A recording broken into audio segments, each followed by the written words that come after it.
What am I doing? Ill prepared. Just trying to fix the lighting. Let's see. What am I doing? I hope that's a little better. Oh my gosh, what's going on here? Come on now.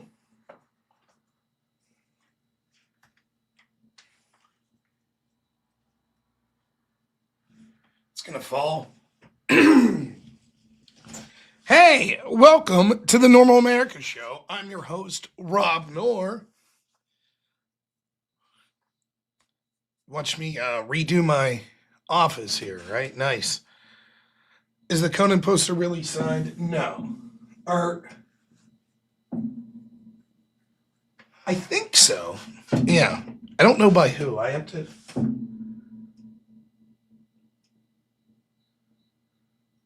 I think it's like one of those fake signatures. I don't know. You like this shirt? Yeah. I'll explain why I'm a little dressed up. It's actually chilly in the attic right now. So, do I look like I just got back from golfing? Yes, that's the intent. I was supposed to be a golfer. Um, yeah, I don't know, John. I don't know what goes on with YouTube and all that shit and the lack of notifications. You'd think they'd like me. I made them tens of thousands of dollars last year. But anyways, good show for you tonight. I'm speaking now. Lined up later. I haven't picked my selection yet, so we'll leave the audience help pick. John Rock hates the shirt. Well, you toured Pat's Brewery when you were stationed in Milwaukee. Awesome. The only brewery I've ever toured was Straub Beer in St. Mary's.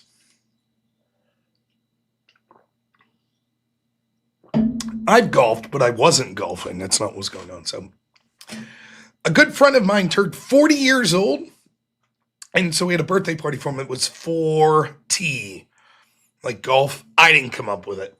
So you're supposed to dress like a golfer. Now, I don't have my full outfit. You know what? I'm going to have to go downstairs for a minute and grab some part of my outfit. So what I was going for, without like dyeing my hair or my beard, I'll show you the look I was going for. Oh, where's it at?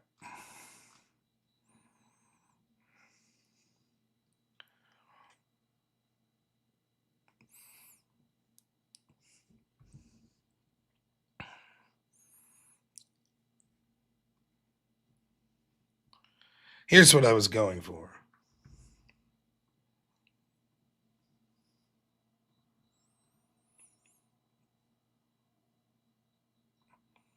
I was going for the John Daly look.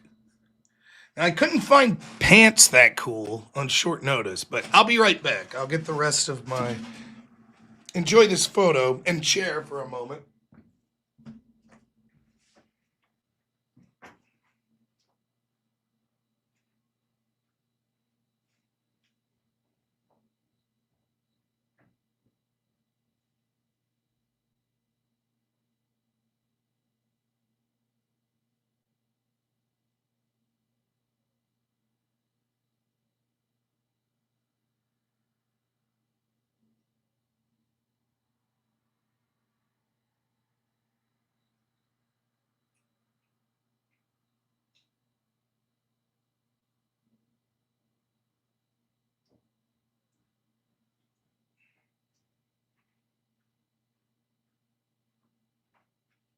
All right. So there we go. The full John Daly look. I also had a pair of white shoes, and unfortunately, I left them in the car, but best deal on shoes I've ever received. Old man white Velcro shoes. Guess how much I paid for them? $2.50. Oh yes, brand new. I'm like, yeah. I got these glasses at Five Below for $5. My Pabst golf hat. It's got the tea holder in it somewhere. Now, was it Shoe Sensation? The hat I got at Walmart. The shirt I got at Walmart. So it was quite the look. I'm thinking of just wearing these sunglasses every time I stream now, right? I'm sure it's not distracting at all. You can see you can see the computer screen in them if you look closely. This one's got my left screen and this one's got my right screen in it. Nice.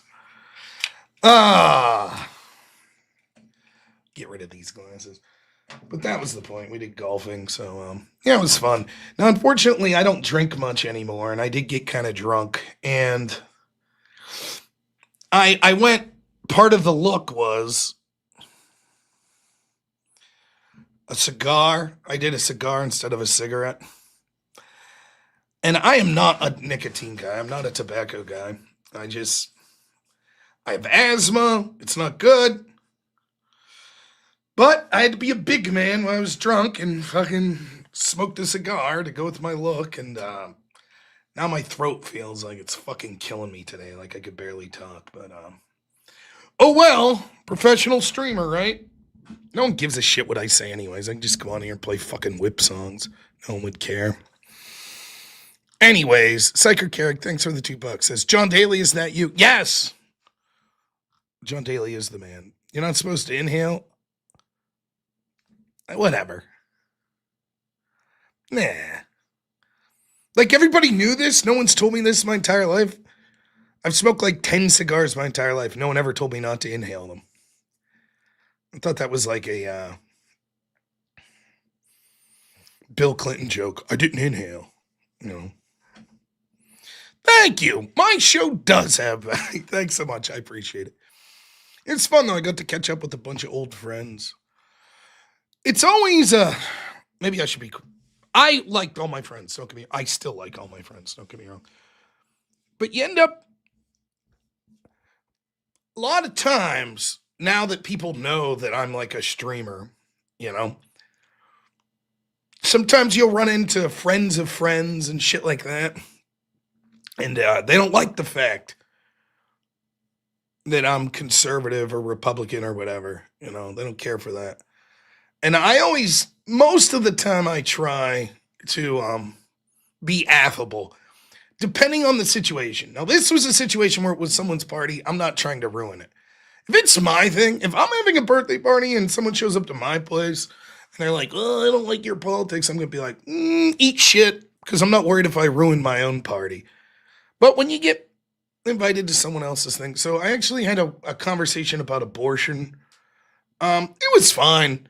But I was trying to politely be like, without disagreeing, I was trying to politely give the other side of the story to a very pro-choice person. And I was really trying to just move the conversation along because it's uncomfortable. But yeah, unfortunately didn't give up my man card. How am I giving up my man card for inhaling a cigar? I think you should give up your man card for not inhaling. How about that? It'd be like if I came on and was like, yeah, my leg's a little sore. I fucking wrestled a black bear into submission. And Caleb's like, you're not supposed to wrestle bears. Give up your man card. No, I did it. I'm such a man, I don't have to follow the rules. That's how I fly. Anyways, it was fun. It was a lot of fun. And can't thank my friends enough. I don't see them enough anymore, and so it was really good to see. And a big crew of them, too. And different people got different things going on in their life. So, like, my one friend, his wife's about to have a baby next month, and he is just super excited. I'm so happy for him. It's nice to see. I don't have a lot of friends that have kids. It's a weird thing. Oh,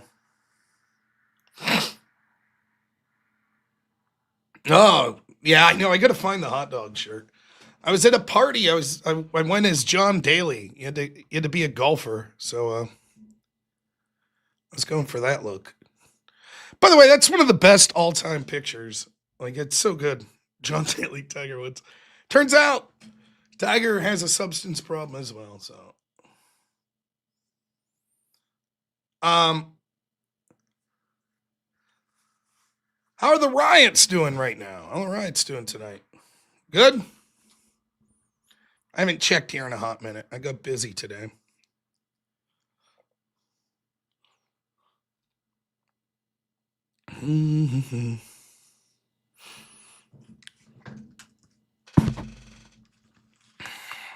They're still going. The riot's still going. Insurrections. I don't know how much we'll talk about it tonight. So we had riots again last night in New York. Uh, they set a curfew tonight. They're apparently aggressively going after him. There's a riot in LA as well. What's my handicap? I have not golfed in probably 7 years. I golf so little in my life that I wouldn't know what my handicap is. If I get a double bogey on a hole, I consider that a very good hole.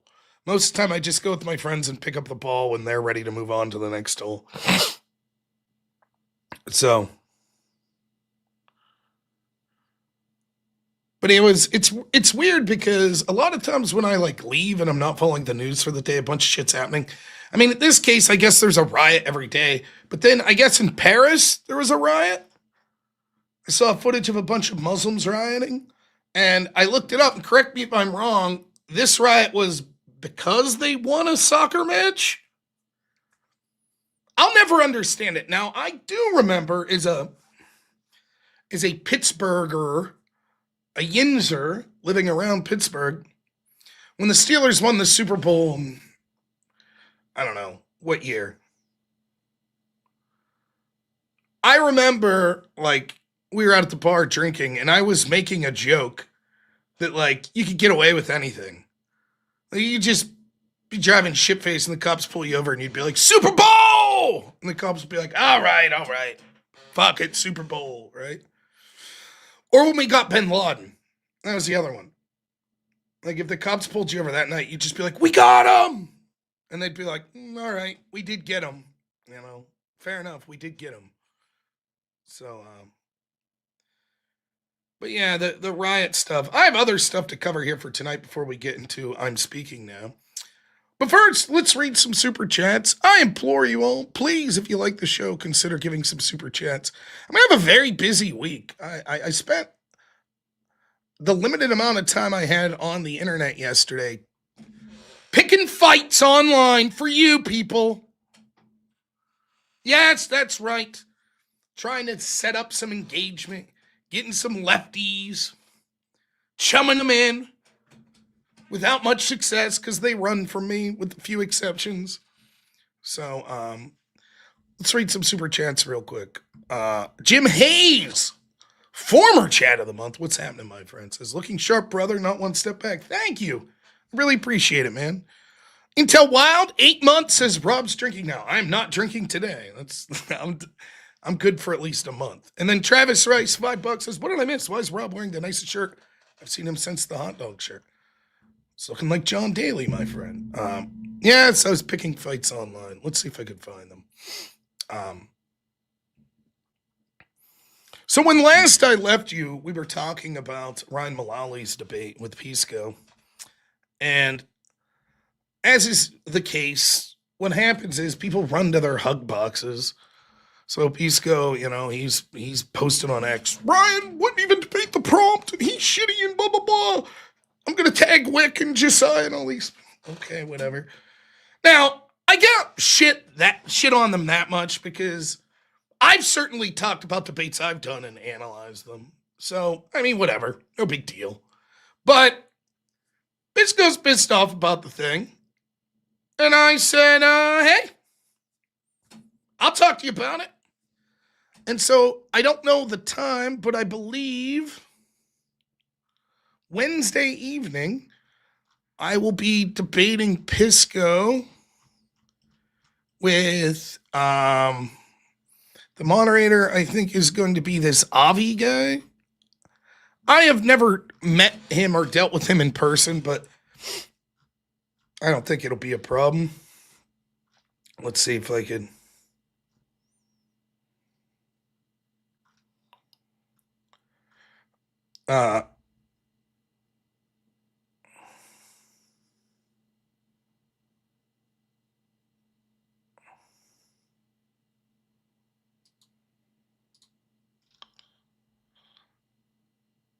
Why does he do this? Avi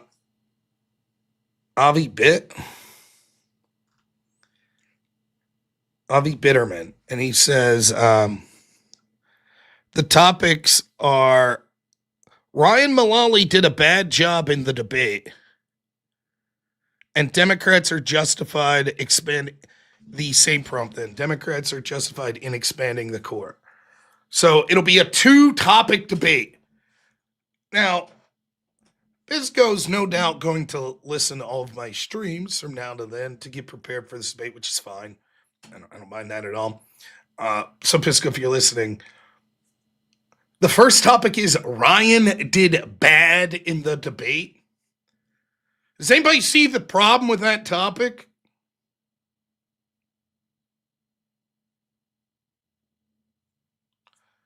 It's so subjective.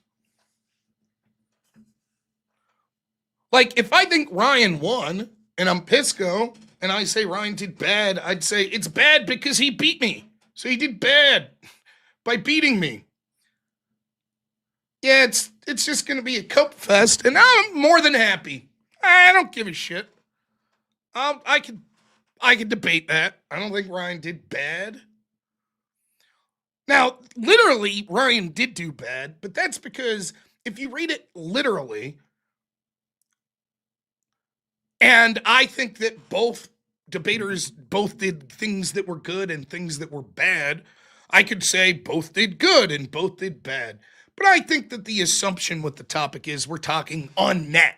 He did more bad than good, I think would be the so I don't look for Pisco to really challenge that. I think that he'll accept that we're talking about net. Thanks, Joe Smith.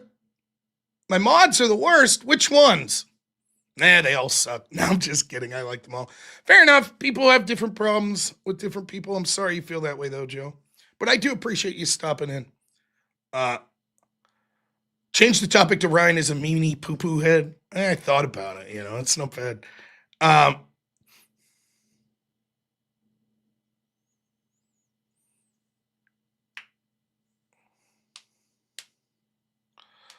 Ryan did bad in the debate based upon the agreed prompt. No, he didn't. I don't think he did at all.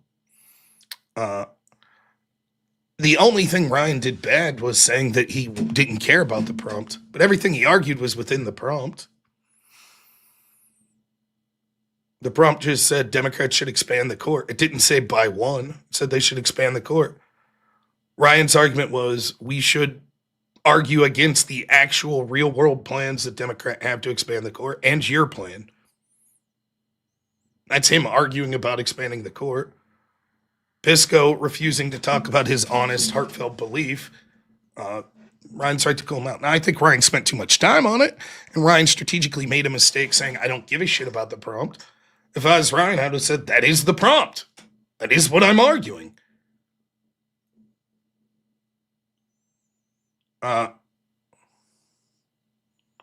Get Pisco to put me on notice again. I don't know that I can handle that. I already got one lawsuit pending against me. I don't know that I can handle a second. Yeah. But yeah, so that's the first part. The second part is basically the same debate he had with Ryan. My assumption is it'll be probably about a 2-hour debate. So I don't know how long he wants to talk about the first portion that Ryan did bad. I mean, probably that's a 40-minute discussion. So that'll give us about an hour and 20 minutes on should Democrats expand the court. Now, I shouldn't say this, but because saying this, I have totally fucked myself from using this as a strategy. Because once I say this publicly, it defeats the purpose of the strategy. But I'm going to tell you one of the things I considered doing in this debate. Right? So what I considered doing was this. Tonight and tomorrow, because tonight I'm streaming, tomorrow I'll be doing Law and Order with Ryan Mullally, and I'm sure that debate will come up. I thought about saying, hey, I'm debating Pisco Wednesday, and let me tell you my strategy, right? Now, we're getting meta. So this is the strategy. that I'm about to tell you. But part of the strategy is discussing my strategy. All right, you ready? So I'd be like, Ryan, here's my strategy. I'm just going to lie about everything. I'm not going to say anything I believe. It's all going to be bullshit. Every single fucking word I say, I know is bullshit. I know it's absolute garbage. I don't have an argument. I'm just going to blatantly lie. So everything, I'm going to go in and act like, oh, this is my argument, but it's just a lie. I'm just lying.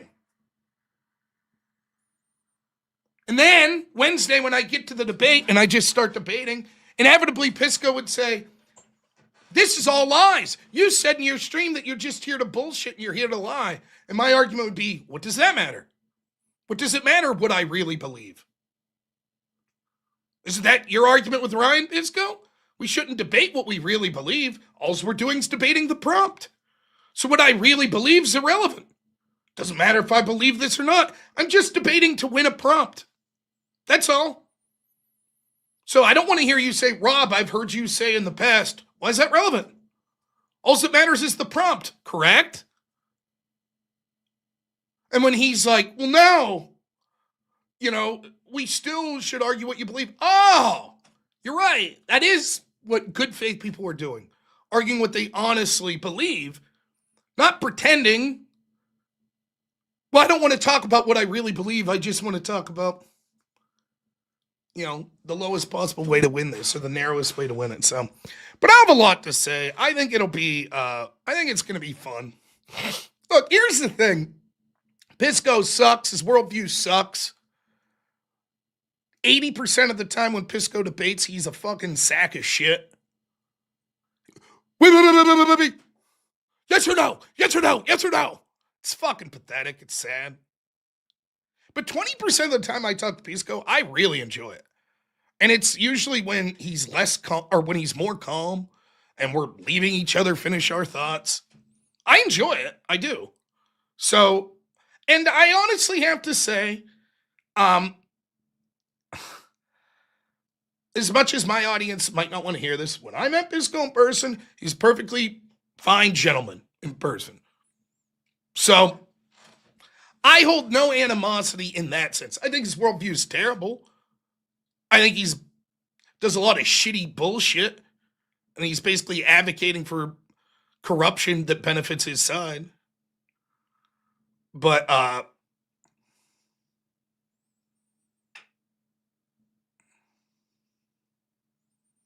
yeah, so I'm looking forward to it. I think it'll be a fun debate.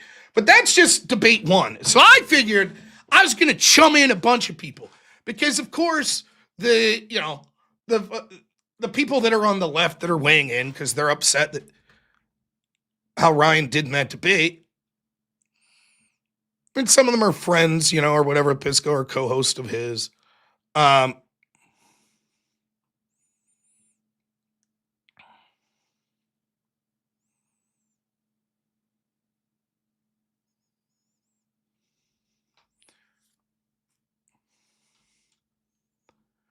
Josiah, Pondering Politics, jumped in. So I think it's worth looking at this just to see. Now, I'll give Pisco credit for this. He'll at least come debate. He will. So many of these other left-wingers, they just want to hide behind Pisco or Destiny. That's it. I'll give Destiny credit as well when he's not blacklisting people, which he does, and he deserves to be called out for that shit. But he'll do the debate here and there.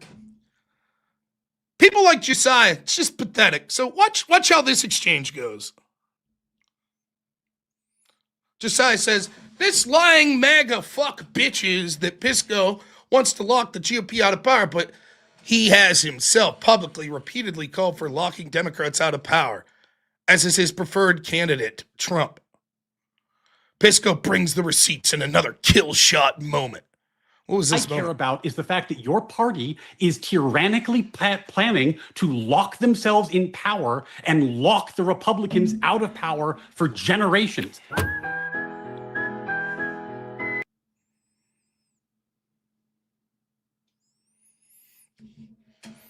So Ryan's argument is they're trying to pack the courts and we can't leave them do that. It's trying to lock in power.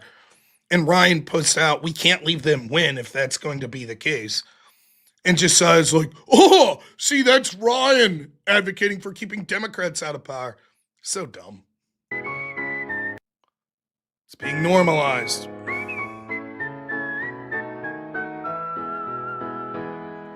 Yeah, that's Alrighty. So that's that. So there's Josiah. I respond to him and I say, pondering, I'd love to talk to you about this. No need for partners. How about me and you discuss the topic area? Which day you free next week? Now, do you think Josiah accepted my generous invitation?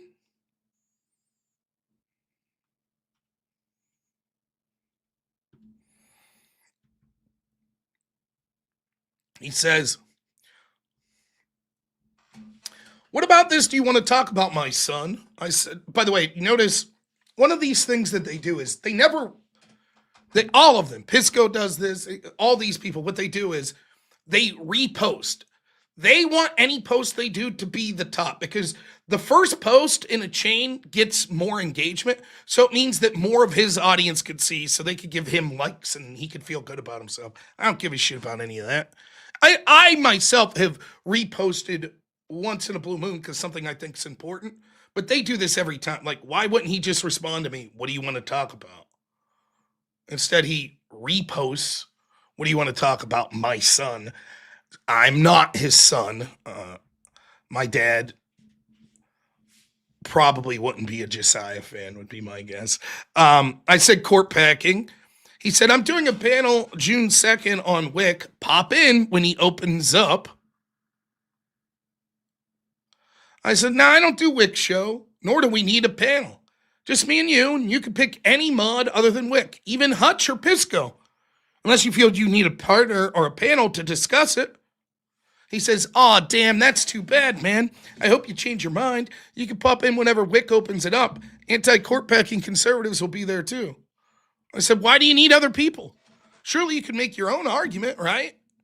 He goes, I enjoy the group dynamic and already will be there debating the very topic.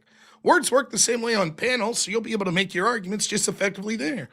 Wick, when you open it up, please put Rob at the front of the line. I said, lol, so you're incapable of making the argument one-on-one? He says, when you join the panel Tuesday night, you and I can chat. Hey, Josiah, I disagree with you. That's Josiah. Has to hide behind other people, has to hide behind the panel.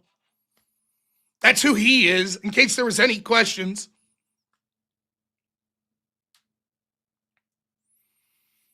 That's what you do when you're not confident.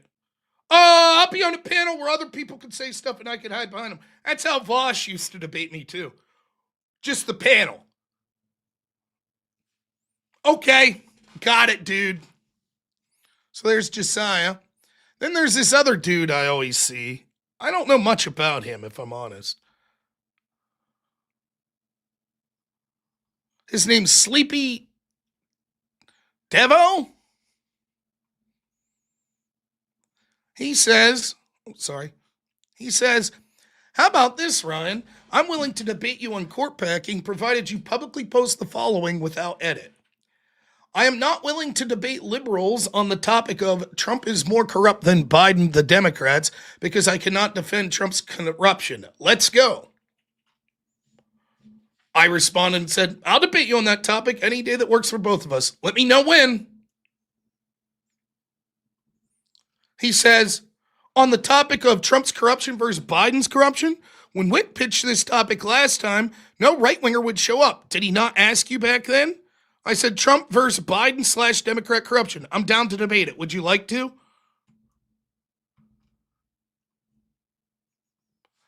No response.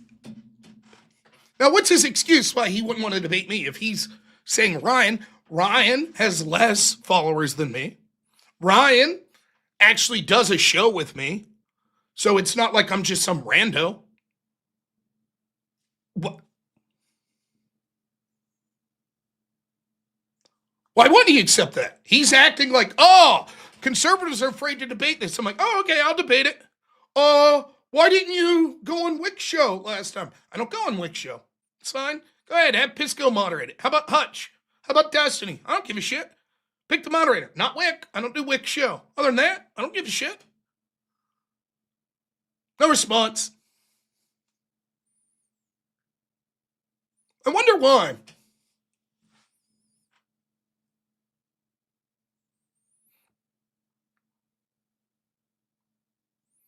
Now, the truth is, and again, I'll give Pisco credit for this, these people know to stay in their hug box. Other than him, basically. They know. They'll sit there and they hope Pisco does well, or at least well enough, just like they'll do with Destiny, so that they can say, yeah, he won, without getting in the arena themselves. They'll only get in the arena versus randos or on a panel or with a partner because they're afraid. What are you afraid of? You gonna lose a debate? Who gives a shit? I've lost debates. Not a big deal.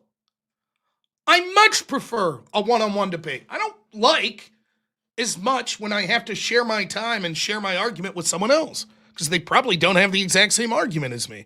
Even Ryan. I'd rather debate Pisco one-on-one than like me and Ryan debate Pisco and a partner of his choice. No, I'd rather go one-on-one. But you see these people all the time. Big shit talkers. Oh, you won't debate. You're afraid, blah, blah, blah. No conservative will debate this topic. Yeah, I'll do it. Well. Yep. Why don't you go on Wick's panel? Well, the last time I was on Wick's panel, just like every time, it's just Wick shouting over me, using his control as moderator to do whatever the fuck he wants. So now I'm not interested in going on Wick's panel anymore. But we could try another left-wing mod. Doesn't have to be a right-winger. It can be. Andrew Wilson will moderate it. Think how many people be watching Sleepy Dev. Jake Rattlesnake will moderate it. Think how many people would watch. They'll be fair.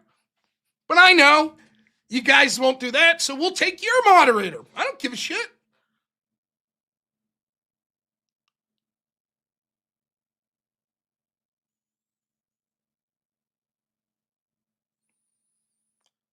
So that's how that went. So I will have the debate. So my schedule's going to be Law and Order Monday. Tuesday, regular show. Wednesday, debate with Pisco. Thursday, no prep debate. And then we'll see what's up Friday.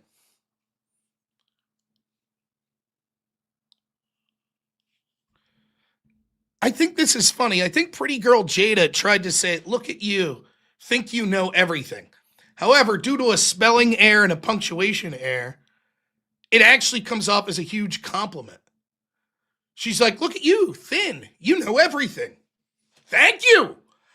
I don't find myself to be that thin, nor do I think I know everything, but your opinion of me is very high. Thanks so much. You not funny either. Well, agree to disagree. I think I'm hilarious.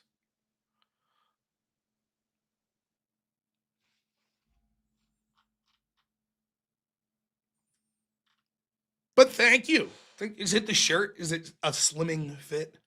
Thank you, Jada. Oh, yeah, we could do a little Sunday night call-in show. Jada, would you like to call in? We'll open the floor to you. You could voice your displeasure. We know why she's here.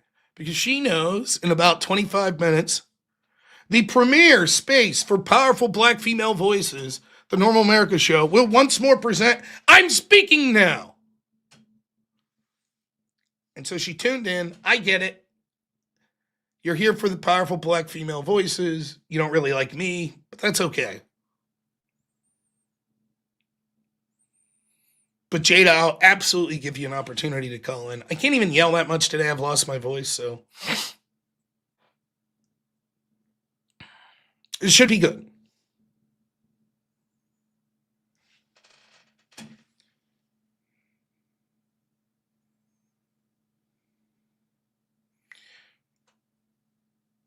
All right. Jada, did you leave? That's unfortunate.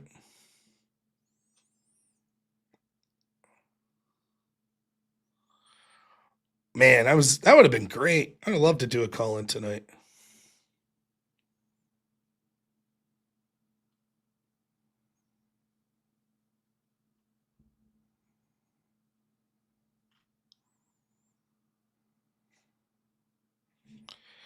Here's Nick Sorter, one of the best people that covers these rides and stuff. This is from 15 minutes ago, so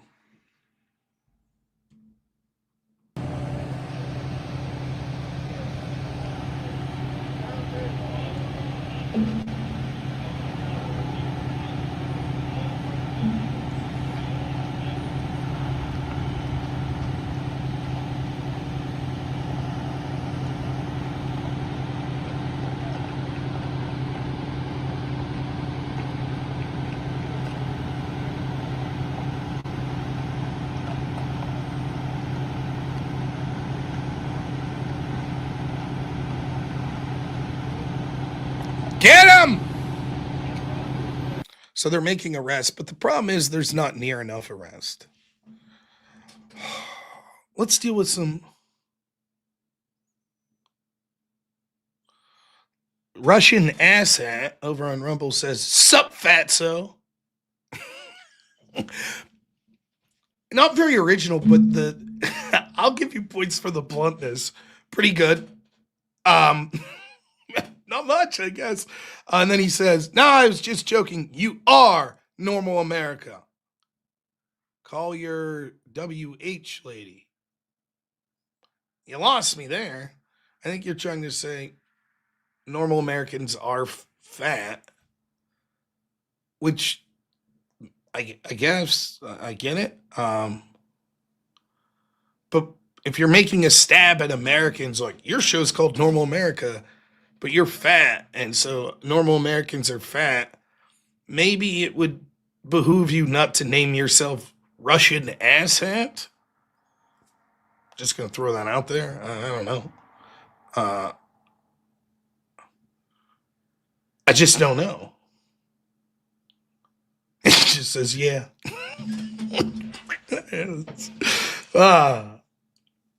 I don't know. Sometimes the jokes are very good. I like some of the fat jokes. I did notice this. You are mostly fat as fuck. Mostly? I know it's fucking weird, Russian asshat. There is an obesity problem in the United States. Unlike Russia, we have food. So that's the thing. But you guys are crushing it over there, right? Like, doing good.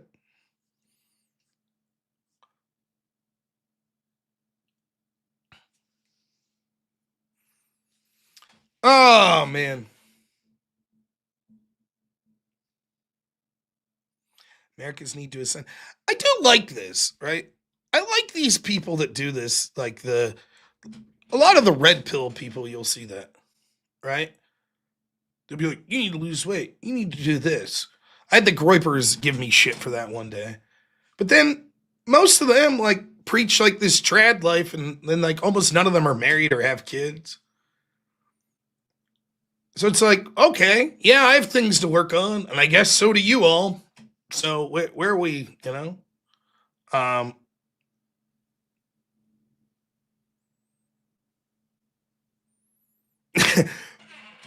Devin Anderson says, "How's that 3-day military operation going for you, commie asshat?" We're starting an international incident here. Everybody jump in, whatever country you are, just start talking shit about the rest of the world. It's fun.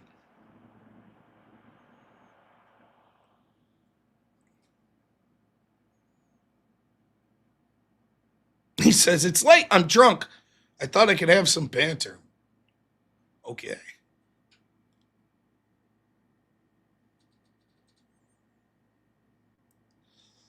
Oh, man. I have noticed. I'll go with you, Russian asset, for a minute. I went into a sporting goods store the other day. Now, it is true. There are a lot of Americans that look like me.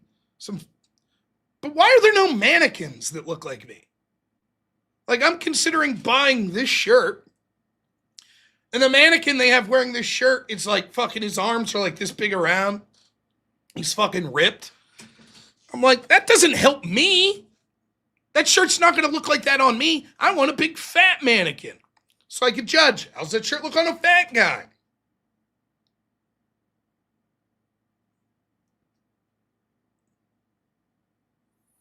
Daniel says, being fat is baffling. Like, just stop eating and take a walk. I suppose. Of course, being a nobody anonymous online person that no one gives a fuck about, it's easy to solve that. Go out and do something with your life. But you can't accomplish that, Daniel. So we all have our weaknesses. Being stupid's easy to fix, and yet you won't do it. I don't know. It's not that simple. People say that. Everybody, well, not everybody. A lot of people have things. You know, you could be like, not sinning is easy. You know what sin is, just don't do it.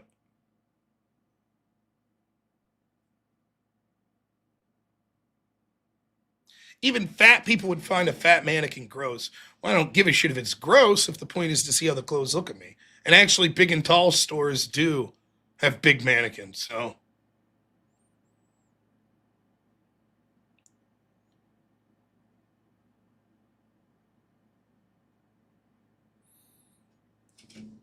I know, I just think it's funny. It's like, well, it's so easy. It's so easy not to be fat. It's like, all right, it's easy not to sin. It's easy not to lie. Just don't do it. But you do. All of us do. We all sin. But it's easy. Right? It's very easy. Like, here are the rules. Just don't do that. Never been to a fat person store. Must be depressing.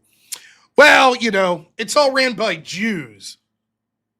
It is funny to hear the dude calling us depressing that comes on and every day his entire life's controlled by the Jews, right?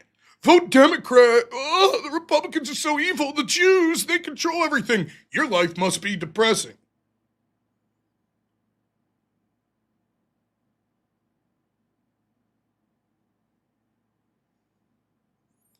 Right. I suppose so.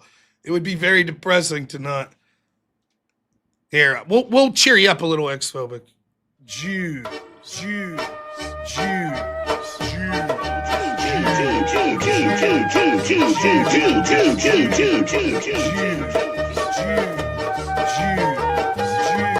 Now I'm good. Now I'm speaking the truth. Yes. Then this guy, this is good. I didn't expect to get in the fat battle tonight. You were given this body in one life and you abuse it by being unhealthy and taking it for granted. Also, I don't like 5 times a day, lol. Why don't you call in? Get your camera on. Let's see what a real man looks like. Call in. Right? I'm sure we'd all appreciate some tips from what a real healthy man who doesn't take his body for granted. We'd love to see it. Let's see it. Call in. You don't have to give your real name or anything. Just cam up. Let's see it. Let's see how you look. Right? Clearly, you're a very intelligent person. Fat people accountability check. Sure. Happy to talk about it. Would you like to call in? Or is my problem that I don't take my body seriously, and your problem is you don't take your mind seriously, and you're a coward that can't call in?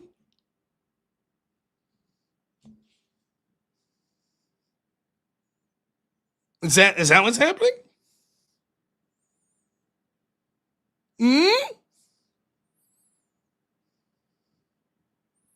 No?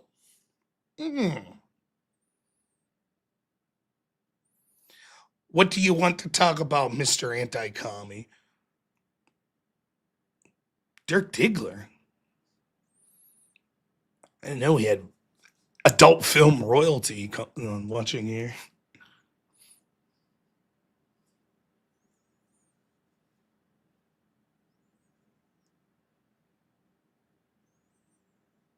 About my hat. Leave Paps out of it, man. Yes, he's at the gym listening to debates. We get it. Hey, I get it, man. If I was a coward that was ashamed of my body, I might find myself so desperately with nothing to do that I trolled people online and said that they need to look better as I'm too cowardly to show myself on camera and make bullshit lies up. You're at the gym, enough time to chat, enough time to type, but not enough time to call in for 5 minutes. You're on the phone right now. I bet that phone has a cam on it, right? Ah, yes. Listening to debates at the gym. We're not even debating tonight. What the hell are you talking about?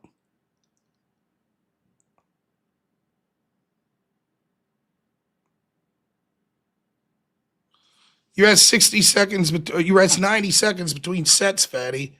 LMAO. Okay? Then call in that 90 seconds. Start it up right now. Get ready to call in. You could be in the back, do your set. Fuck, you could film yourself doing your set. Clearly, you're an impressive specimen. You could show us. No problem, right? This is how a real man works out, right?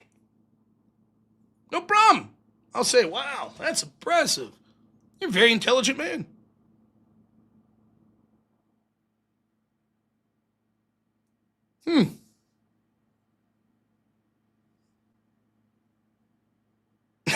AI at you says, pussy, I rest for 30 to 60 seconds.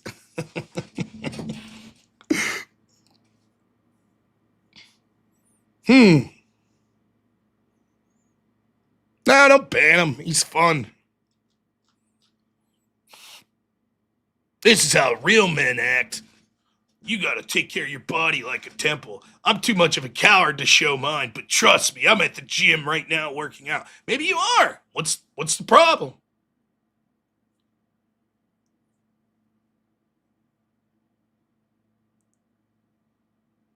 Xphobic.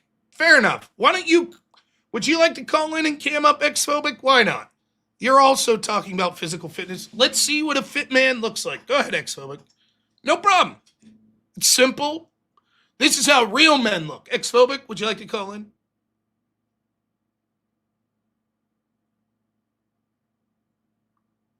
Right? Are you at the gym as well?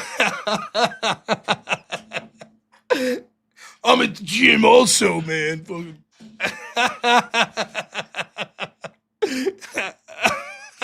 All the gym bros. I don't want to dox myself. How would that be doxing yourself? You don't have to give us your fucking name.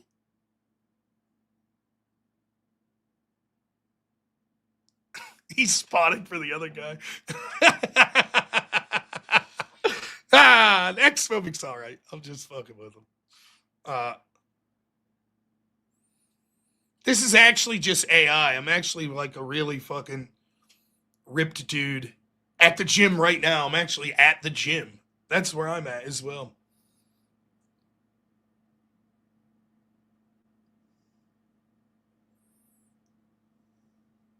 If I had to choose, like, I honestly, it's actually a fairly reasonable conversation, right? Because there is some truth to this, right? Like, of course, I should lose weight. That's true. Yeah, it's true. But what gets me is the people that, like, it's one thing to be like, hey man, maybe you should lose a little weight, blah blah blah. It's another thing to like be an asshole about it. But that's fine. I don't care if you're an asshole. It's just if you're going to be an asshole, I can almost guarantee we'll be able to look at your life and say, wow, there's some glaring, simple things that you could do to better yourself intellectually, relationship-wise. But you don't do that. What position are you in to give advice?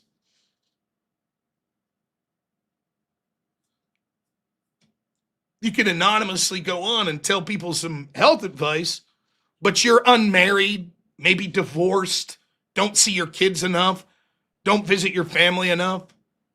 Maybe you don't read much. Maybe you're an alcoholic or something. I don't know. I find it funny to see the people, like I said, like in one instance, it was just Groypers one time, but it's like the whole thing's like, we're Christian. We get married. We have kids. And it's like, you're fat, man. You're fat. How about that? You should take care of that. And I'm like, oh, you're right. Yeah, absolutely. You should get married and have kids. Have you done that? Well, no, we haven't. It's like, if I had to choose between dying a fat guy, but with a wonderful wife and son that I loved, and it was the highlight of my life, or never being married and never having a son, but being thinner. By the way, they're not even saying like this guy's citing Nick Fuentes. I don't think he doesn't seem unhealthy to me, but I don't think he's like Mr. Gym Rat or anything, right? I could be wrong. Maybe he's always well dressed. Nick's usually wearing a suit and shit.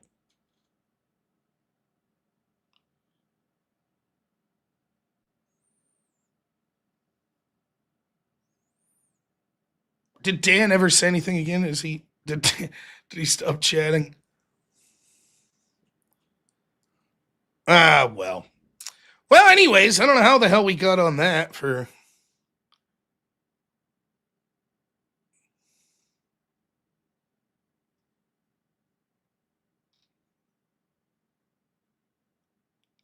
Apparently, there's been multiple busloads of arrest.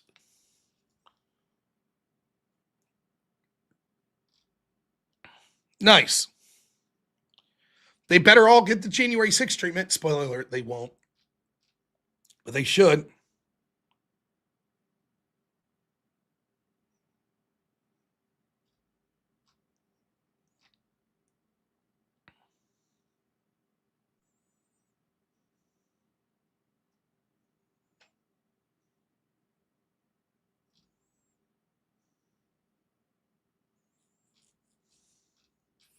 The Graham Plattner story is one of the greatest ever. All this shit that Democrats have talked, all this shit,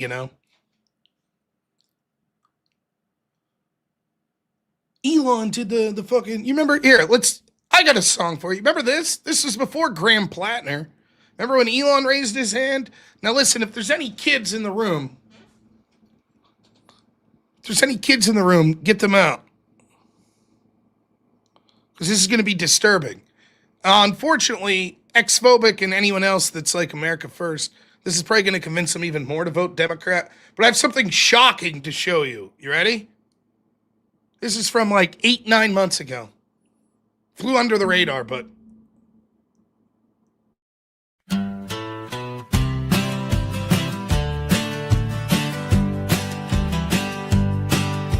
Spring had come and the snow melted. Children played and puppies gathered. A new dawn for the red, white, and blue. But all of a sudden clouds gathered over my town, and all that mattered coming from the leaders we looked up to. The darkness formed and the country shuddered. Children cried unto their mothers as the thunder shook this country to the core. The man who came from the people, the Democrats who came out as evil, they would change this country and its lore. Cory Booker gave a Nazi salute. The Democrats, they were in cahoots with the Austrian painter. We all came to hate. The media laughed and cheered him on. The innocence of this country gone. The day the hate consumed the USA.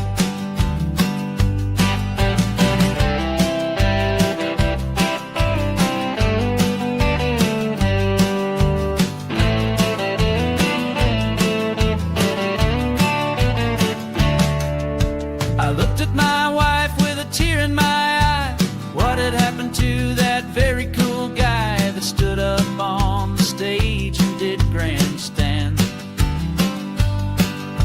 Spartacus had became a monster, the very thing he once warned us of, and now anger and hatred ruled the land. Cory Booker gave a Nazi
Trying to find a story here to read.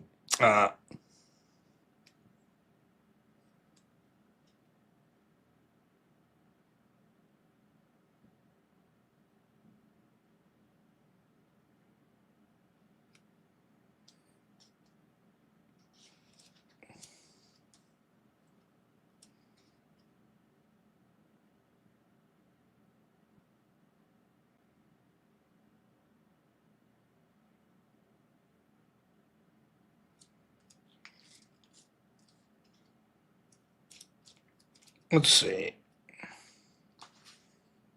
Oh, there we go. All right. Anyways, Graham Plattner, right?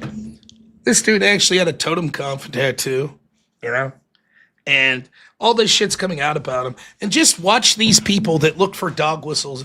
If you did this, that was a white supremacist sign. Now they actually have a dude that exhibits all the shit that they said that they hated. They saw dog whistles and everything. And now they have a dude that proudly exhibited it all. And they're like, well, we have to vote for him. And to listen to them, this is the key point. Do you guys know who Graham Plattner is running against? Susan fucking Collins, the most, probably, her and Lisa Murkowski are the two most left-wing Republican senators. This is a guy that voted, or a lady that voted against Trump, I think, in the impeachment thing, that voted to confirm all of the justices and judges the Democrats wanted for the Supreme Court. And even her, they're like, well, we have to, because she's so bad. We have to do this. Let's see if I can find a post. I think I marked some of these.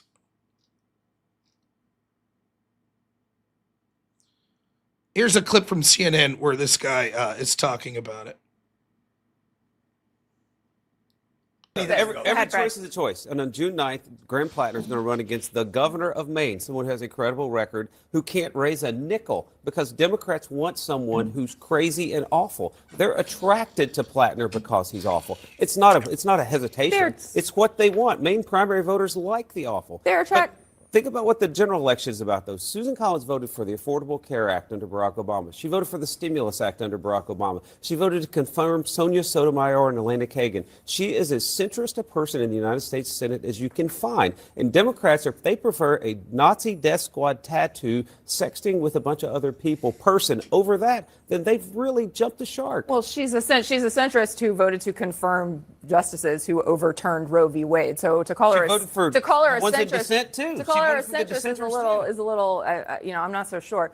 And then, so that's her record.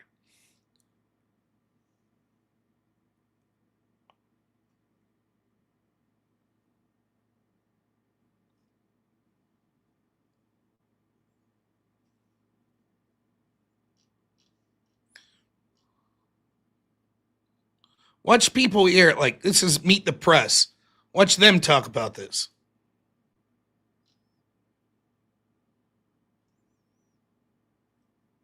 Now, these are the same people that, Elon raising his hand like that. Oh, my goodness, no. Oh, the OK symbol. Oh, there's white supremacists everywhere. Now listen to how they speak. Val, I want to ask you about another controversial candidate for Democrats.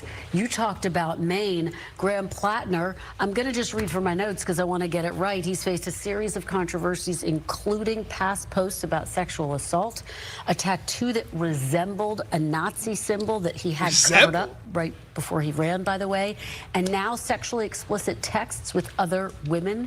Despite being married, does Graham Plattner pose a headache for Democrats? Well, let me go back to Texas for just a moment. Let me deflect here. Let's start by me deflecting. Go for it. Cornyn was a beloved candidate, beloved by Republicans in Washington and in Texas. See, now, the reason this clip's important, look at how they talk about Cornyn. Oh, he was great. Cornyn's a great dude. He's awesome. And the Democrats are like, now that Ken Paxton, he's evil. Okay, well, if you took like the female version of Cornyn, it'd be Susan Collins. So surely they're like, and we respect her as someone who's, has seniority. She's been there a long time. She's voted across the aisle, right? But no, they hate Susan Collins, just like they hated Cornyn up until the point that he is seen as anti-Trump. Then all of a sudden, he was a great man. He's fantastic. They do this shit with Romney. They did it with McCain. They even do it with George W. Bush. They said the dude should go to prison, The Hague, for war crimes. And now they're like, I miss when our politics was respectable. George Bush was a great guy, even if we disagreed with them. This is what they always do. I'm not sure that candidate flaws matter as much as they used to. Millions of dollars were spent to save Cornyn. Didn't work. Paxton won by a landslide. What does this have to do with Graham Plattner? But the bottom line is Plattner, he's a combat veteran, has served in multiple tours of duty, an oyster farmer, and I believe that sends a message to voters that he understands the working class.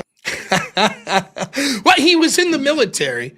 Okay, so I assume any Republican that was ever in the military, they're like, well, who cares if they had Nazi iconography on them, right? Who cares? He was in the military. He's working class. That's the message.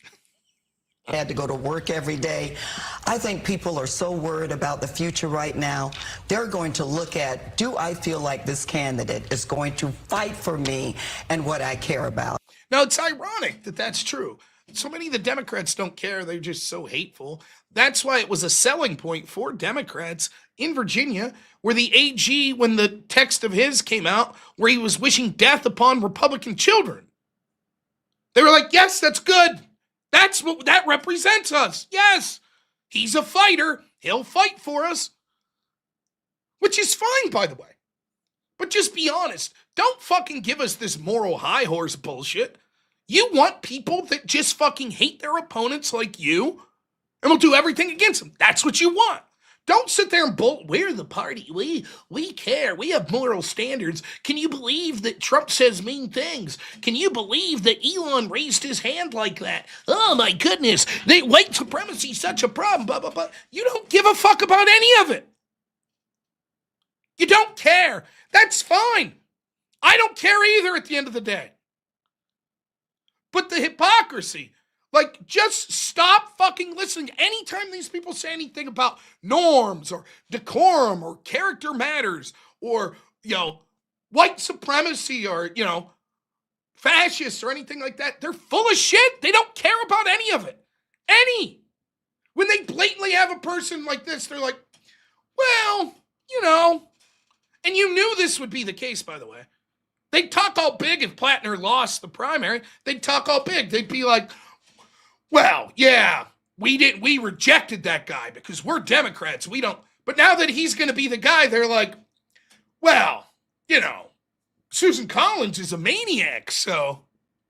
If Maine believes that through all of the controversy, as we just saw with Paxton, Plattner will win. This is where people, I think, normal people watching this at home are so frustrated with the level of toxic partisanship, where you've got somebody who's, has to defend. You've got Democrats who are defending Graham Plattner, who are calling him a good and decent man, and arguing that the guy with the Nazi tattoo, we really need him because he has to defeat Susan Collins, one of the most bipartisan members of Congress in the past couple decades, who voted to convict Donald Trump. But it's so important.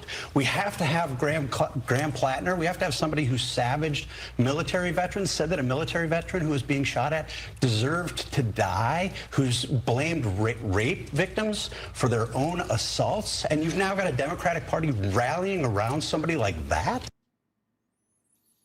And then just to give you an idea of where we're at, here's David Cleon. He says, the messier Plattner turns out to be, the more I hope he wins. Not because I like or respect him more, but because Susan Collins, one of the most evil people in public life, deserves to be humiliated as much as possible. There you have it. Susan Collins is one of the most evil people in public life. Now, what has she done that's so evil? What has she done? What has Susan Collins done that's so evil? Anyone want to take a guess? He goes on to explain himself. Anyone want to take a guess? She voted to convict Donald Trump. She voted for the Obamacare. She confirmed the left-wing justices. What is the real evil thing that she's done? Any guesses?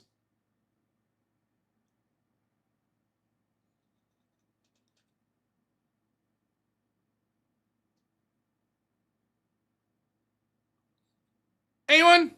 She pees with the toilet seat down? She didn't vote for trans surgeries? Roe v. Wade?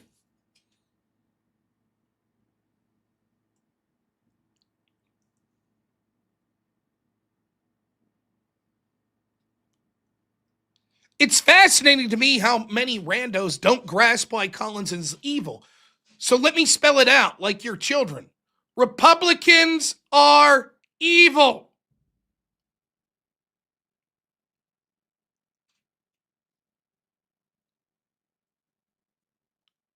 They support Trump's evil agenda.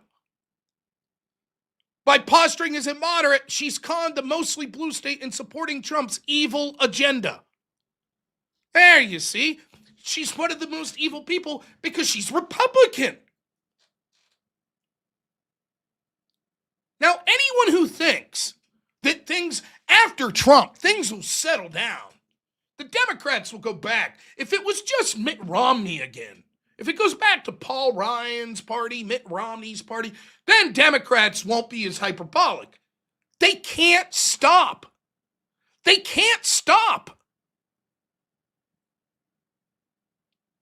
There is nowhere for the Democrats to go but more extreme.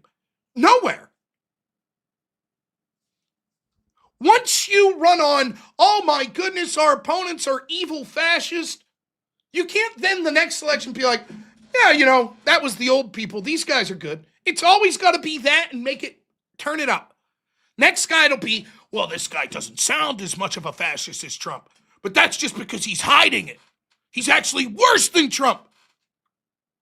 That's what they're trying to do with Susan. You see, Susan Collins being more moderate, that's even more evil because she's just being moderate to cover up her evil agenda.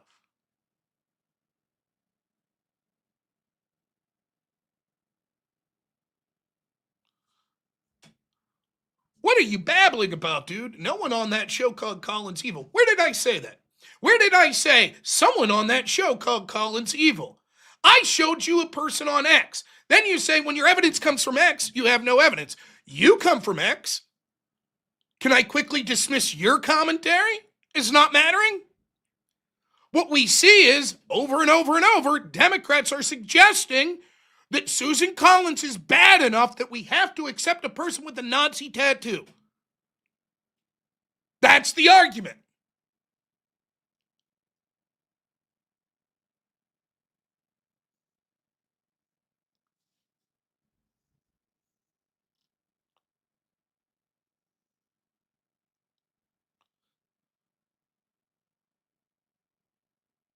Columnist for The Nation, David Cleon. 69,000 and change followers.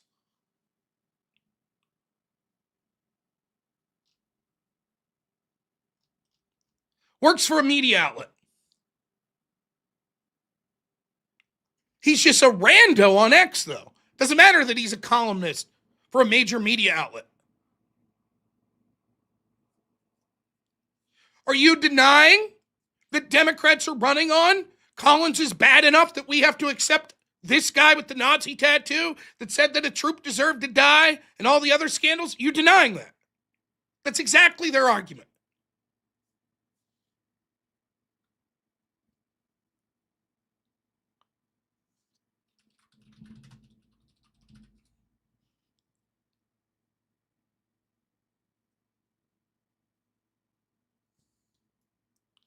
What the hell was that?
Sorry, I was reading something there.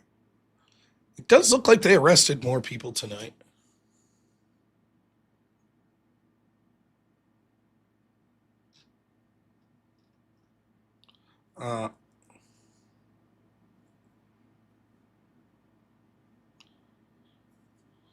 So this woman came out. It was the former campaign aide of Graham Plattner.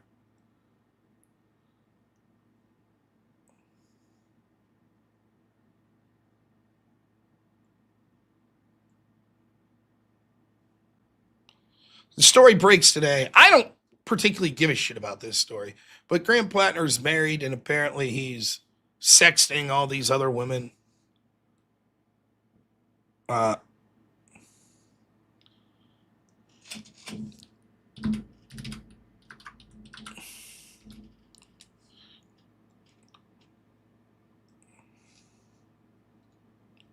So the Wall Street Journal does this story. Now, the former campaign manager for Graham Plattner, who resigned, she puts out this statement today. There are some details missing from this story. I hope it will be updated. The Wall Street Journal called me Friday morning to tell me they were running a story that they had verified through multiple sources. I'd spoken with them 3 months ago off the record, so it was a courtesy call. I'd probably still get some blowback.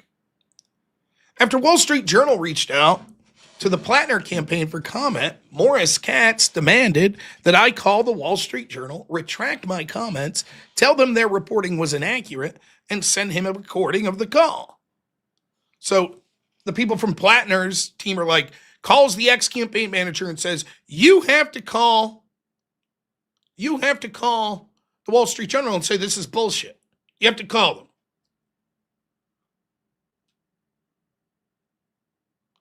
When I refused to lie for the Plattner campaign, he sent this text, quote, just to be clear on where we are right now, if the story goes in its current iteration, we'll communicate directly on the record and by name that Genevieve violated the personal trust of Amy and Graham and shared explicit falsehoods to sabotage the campaign.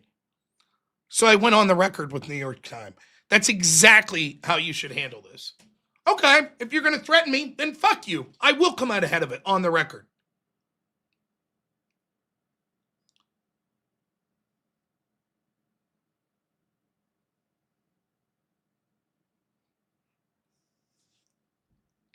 Dweller Usel says, nobody cares about it. This is the age of Trump. Right, you guys are fake about everything. You guys clutch your pearls. I'll be honest now. I don't give a fuck about his infidelities. You guys give a shit about it. You pretend to, but you don't. You don't give a shit about potential Nazi salutes. You'll vote for the dude. Doesn't matter. None of it matters. All of it's, we have to win, so it doesn't matter. Democrats proudly voted for the guy wishing death upon Republican children. We had to win. That's all that matters. That's right. In the age of Trump, no one cares. We got it. We know. That is true. You guys believe in nothing other than winning. You're the ones that morally grandstand. When they go low, we go high. Bullshit.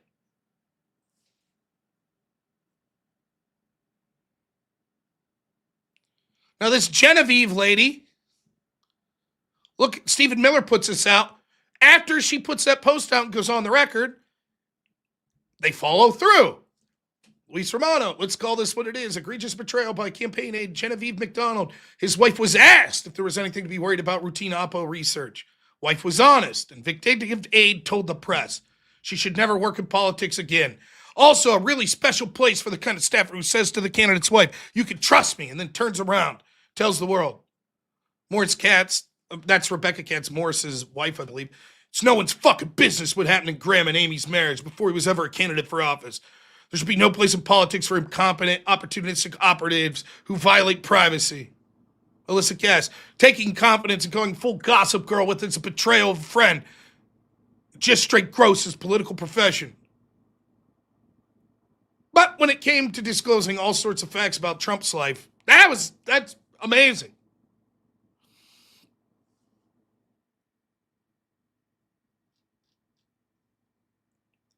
These people do not give a shit. There is no principle. It does not matter. It doesn't matter. Everything they cut, well, we care about white supremacists. They would vote for a guy that's like, I'm a full-on white supremacist, but I hate Trump. I want him in prison. They'd say, yep, sounds good.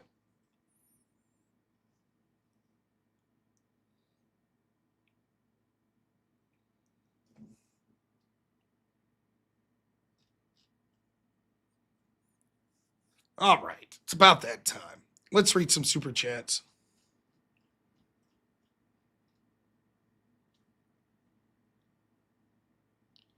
Nate the Eagle, 6 months a member, says not one step back. Thank you. With the, is that Ben 10? My son's a big Ben 10 fan. And then gives 5 and says, been a while since I checked out a live stream here. Hard when Rob and Cool Vic stream at the same time. Both chats are great, not one step back. Thank you. Yeah, Cool Vic's a great dude, man. Thanks. AJ Noakes, $5 says, hope all's well, looking snazzy in the golf shirt. Thank you. It suits you. Cheers. Thank you. Checking in with my favorite YouTube pundit for $20. David Moore posts. Thank you so much, man. I appreciate that.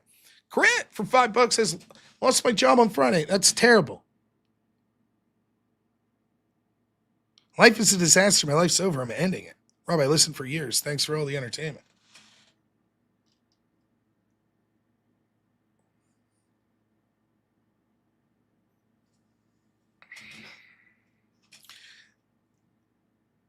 There is nothing financially that can ever happen to you that would be worth taking your own life. If you're destitute to the fact where you're on the street with no hope to be anywhere else, there is hope. Go to church. Go to the people around you. I'm sorry to hear that if it's true. I'll just say this. Contact some professionals. There's helplines that you could call. Please.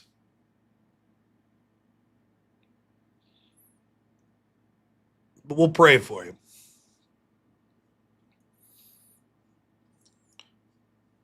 Virgil, $2 says Republicans hold office. Democrats wield power. Yep. Totally true. Balder Azargard gives 50 somethings. Thank you. Zach Gelpy, $10 says, I bet you these guys dress and look like dandies like their leader, Nick. I'm working out. I'm buff. And then Mika, $5 says, 1, 2, 3, 4. Not one step back, Mr. Noor. Wow, rhyming.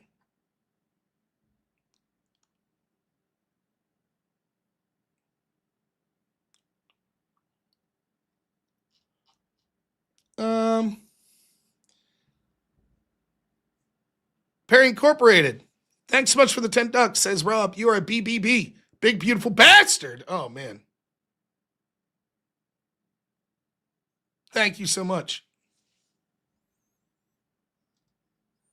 Really appreciate it. Let's check one thing.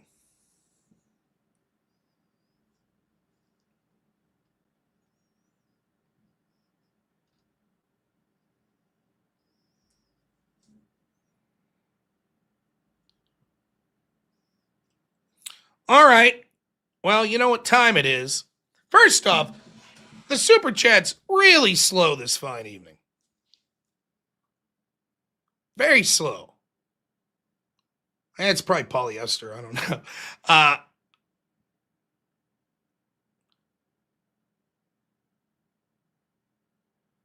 So consider sending super chats in.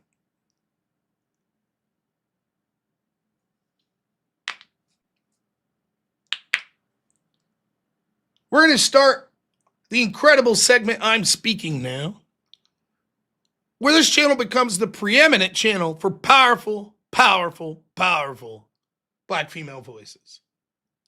But first, before we read tonight's section, we'd be remiss if we didn't play our theme song.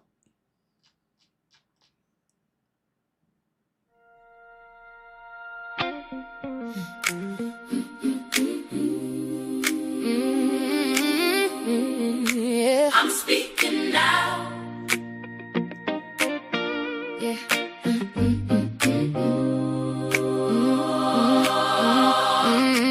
I'm speaking now.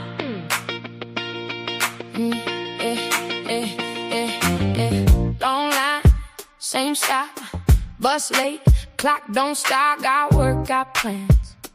Still wear last in their hands. Side eye from the man in the tie, clutches his briefcase, moves to the side. He don't see the weight on my spine, he just sees a story from a lie. I'm speaking now. Everybody hush and listen. I'm speaking now. You gon' hear what you've been missing. Every door, you kept locked, we kicking down. I carried all this hurt for ages. You gon' sit and hear these pages. I'm speaking now. Oh, oh, oh, oh. I'm speaking now. Oh, oh, oh, oh. Yeah. Hair shop, Sunday, hands in, scalp spray, hot comb, history passed down quietly. Boss says too big for the floor. Cold words, I've heard them before. You don't say less than out loud. You just build a rule to keep us out. I'm speaking now. Everybody hush and listen. I'm speaking now. You gon' hear what you've been missing. Yeah. Every door, you kept locked, we kicking down. I carried all this hurt for ages. You gon' sit and hear these pages. I'm speaking now. Oh, oh, oh, oh. I'm speaking now. Oh, oh, oh, oh. You drew lines in red on our blocks, turned our schools into afterthoughts. Underpay us, then say try harder.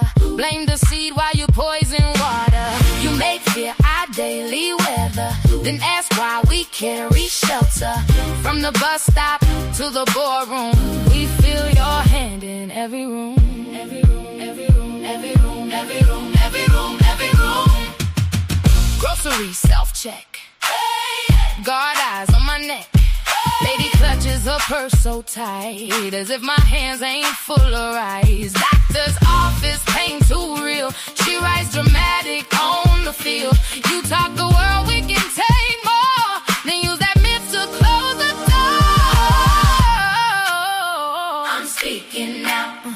Everybody hush and listen. I'm speaking now. You gon' hear what you've been missing.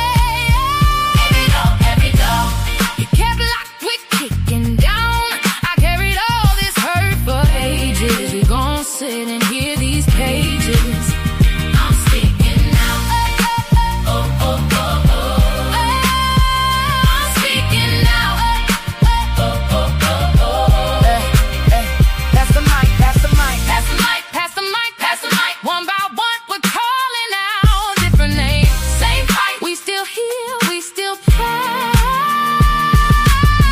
Lean in, hear how truth sounds. Turn it up.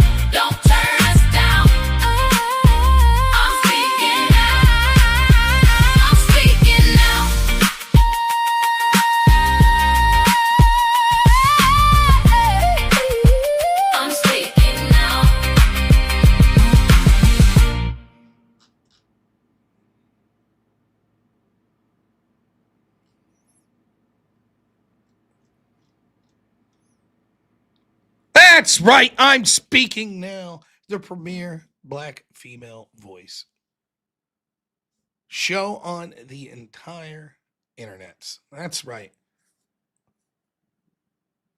Why is it so long? Because they're speaking now. Don't you know anything about black women? Jeez. Anyways, in the rich tradition of this country and its shameful past, the best way that we can support powerful black female voices is to send me, a white man, your money. So if you enjoy these sections, please consider sending some money. I'll read some super chats and then we shall begin. Joseph Romano, $5 says blessings nonetheless. Thank you so much. Really appreciate it. Jared Bird, $10. Thank you. Perry Incorporated, 10. Thank you. Says, are we not men? Told me no simping. So I can't compliment you anymore. Thanks, are we not men?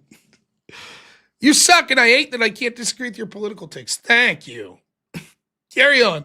$5 says, have you ever done an analysis on the claim that 600,000 people have died after ending USAID and the predicted 14 million by 2030? It seems suspect. It was all projections. I've looked in to try to find like actual deaths, what countries they're coming from.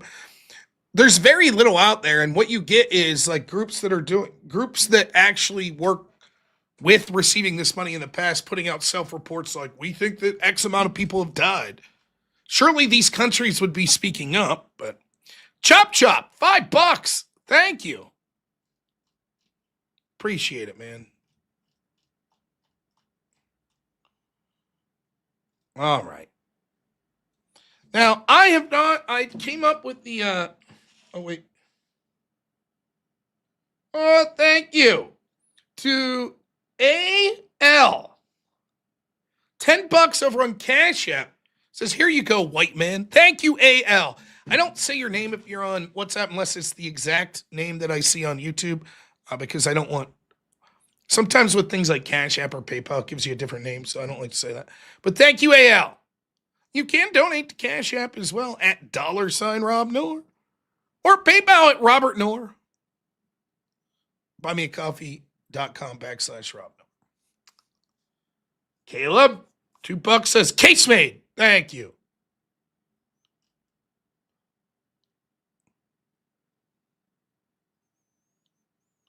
All right.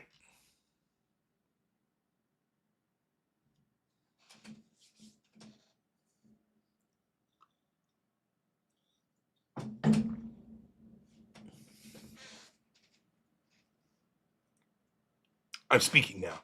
Black women share their truth 101 stories of love, courage, and hope. Today's section.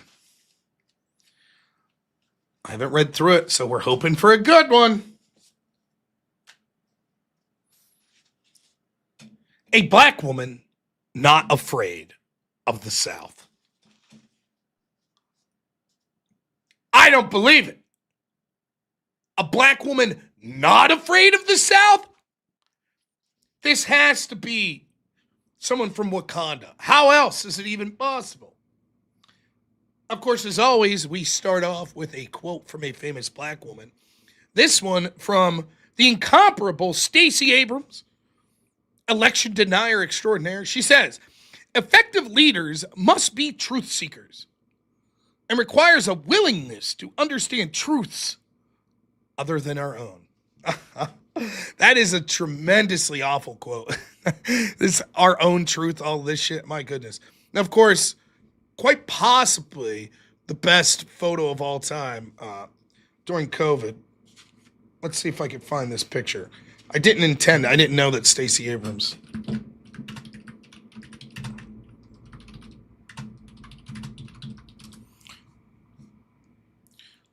This is one of my all-time favorite political pictures, if I could find it. So during COVID, everyone was nuts, and yeah, you remember, I don't have to remind you, wearing masks and all this shit. Now, there were certain things that made you more likely to be at risk to contract COVID, have a serious case of it, etc. One of those was being overweight. Now, as a fat guy, I'm not picking on Stacey Abrams when I say this, but she's overweight. And she's older than the kids, so it puts her at much more risk. Now, even if you think masks are stupid, that's the Democrats' argument. So it is unbelievably tone deaf and hilarious that this photo came out of that. Here's Stacey Abrams.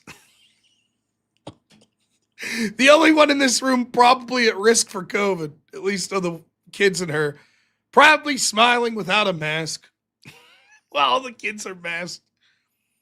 And no one pulled her aside and was like, hey, you got to put on the phony baloney mask, at least for the photo.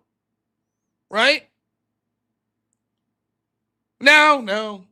All these poor fucking kids that can't breathe through those masks. She ain't one of the kids. Maybe.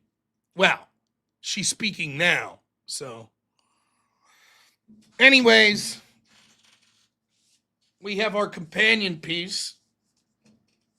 Today we'll be looking through Laughing with Obama. That's what this man thinks of Stacey Abrams. Wonderful. Amazing.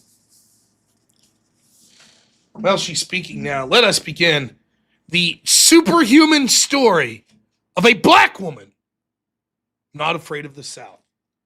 It doesn't sound possible.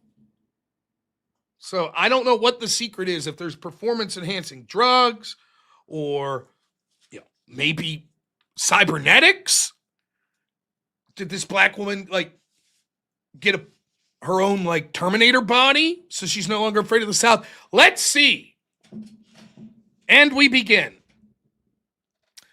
I want to create a space of love for the women who have been ostracized from the church because they are labeled unworthy, loose.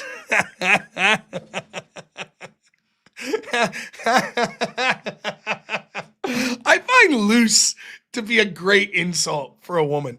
That's great. It's one of those euphemisms that's actually, if you think about it, more offensive. Just being you're a slut, right? That's less offensive to me than calling a woman loose. When you really think of the implications of what loose could mean. But anyways, we go back. Here she goes. Ostracized from church because they're labeled unworthy, loose, and filthy, unsaved, and troubled. I want to walk the streets with the prostitutes to tell them that they are loved.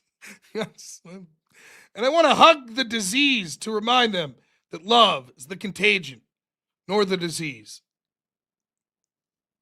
Powerful stuff.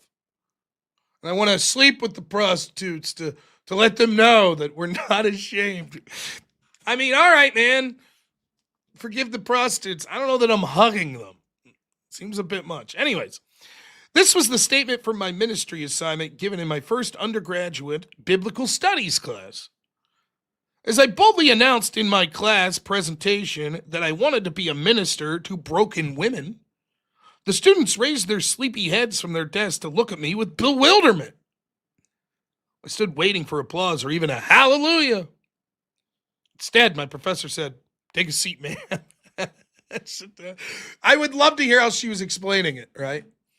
I just want to hug a herpes-ridden prostitute. She's so loose. The professor's like, have a seat, man, please. Little detail there. All right, anyways. Take a seat, man. You're failing this assignment because ministry is teaching and preaching the word of God from a pulpit. Considering that you're a woman from the South. This guy's bringing the heat. Quiet, woman. Sit down. Considering you're a woman from the South, you won't ever be qualified to do that. And it's in the Bible. Oh, shit. 20 years later, I sit typing this story with the titles of doctor and pastor in front of my name. Oh, it's a twofer. Oh, shit. I became the pastor that my professor said I never would be. But one thing he was almost right about was that being a woman in the South with a mission to bring God's love and grace to broken women was no easy feat. That's right. Only a superhuman would be able to accomplish such feats. Not only am I an educated woman pastor in a region of the South that has an alarmingly high illiteracy rate, I'm also a 6-foot-tall black woman. Oh, shit. Well, okay. With a New York, Mississippi accent. You would have to hear my voice to truly understand how one sentence of my speech can combine the slow, simmering Southern dialect with a boisterous New York accent. See, I knew it. It took some genetic freak of a woman. We had to combine the brashness of Southern hospitality, the politeness and Southern belle aspect of Southern hospitality with the brashness of a New Yorker, almost in a lab to create the perfect black woman that could be both a doctor and a pastor to deal with loose women and not be afraid of the South. Amazing. Back to the real reason you're here. Well, we're here because you're speaking now. That's why we're here. Several years ago, I walked into a ministry in the South with the desire to bring encouragement about God's grace and mercy to women who've been ostracized and stigmatized by society. They've been judged with harsh labels intended to keep them down based on their gender and their past mistakes. Being that I was raised in the South, I saw the negative ramifications of how religion and culture are used to separate and divide our nation. Arguably even more than race and relations. Here we go. Yes. Jesus hippie shit, right? How dare you? How dare you condemn sin? Religion's being used to divide us. Christian means that we should be able to do anything. We got it. The first time I felt the calling to be a spiritual advocate for women came when I was 12. My parents were visiting a small southern black church for an annual summer revival, and the pastor called all sinners to come to the altar. However, on this particular night, he called for a specific little girl to come to the altar. I knew this little girl because she and I were playmates. And she and her family walked to the altar. The pastor never called the little girl by her name. He only referenced her as sinner. Once the girl and her family made the long and treacherous walk down the aisle, past all those so-called Christian stairs, the pastor turned the little girl and faced the congregation. Then he spoke such demeaning words. This sinner is carrying a sin baby and only 14 years old. No, we're going to pray that God rebukes the sex demon out of her and that her baby soul will be saved and won't burn. Finally, yes, still to this day, I break down when I confront that memory. Even as I write these words, I see the shame on that girl's face, the look of condemnation of the pastor. I smell the dirty baptism pool water. I hear the snickering of boys sitting in the front pew, and I feel the pull to help this little girl as her eyes zero in on me. Yeah, you should feel shame. Don't get pregnant young. You also shouldn't be knocking chicks up. They should have brought the fucking guy in front and shamed his ass too. And then shamed him into taking care of the kid with her. Today I serve 3 small churches not too far from that same church where these heinous memories were created. I carry the unspoken narrative of that little girl in the ministry that I'm building in the South. A few years ago, I sat before a panel of Christian leaders within my denomination. And they asked the same question that my undergraduate professor asked in biblical studies class. What is ministry to you? As I sat before the panel, I provided the same answer I did in that cold and dark undergraduate classroom presentation.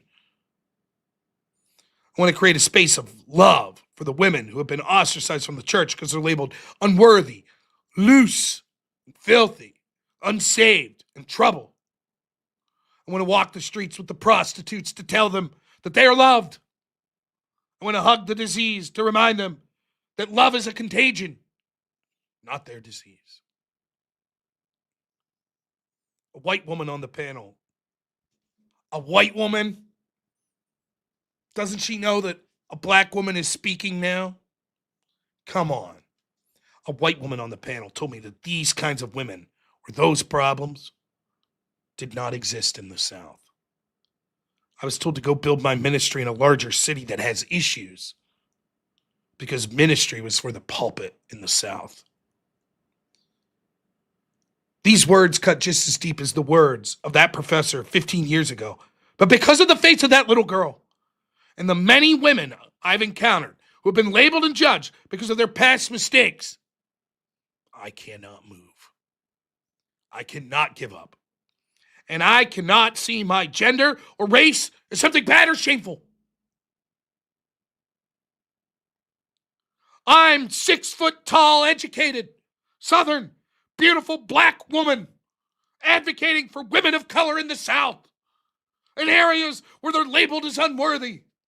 All women matter. The mistakes we make in life do not define us. They create testimonies of power, resilience, and sisterhood. I'm using my voice and ministry to to provide them with the sisterhood they need and deserve. Kitsy Mary Dixon. Truly amazing. All women matter. Did you ever think about that? Did you think about that, white lady?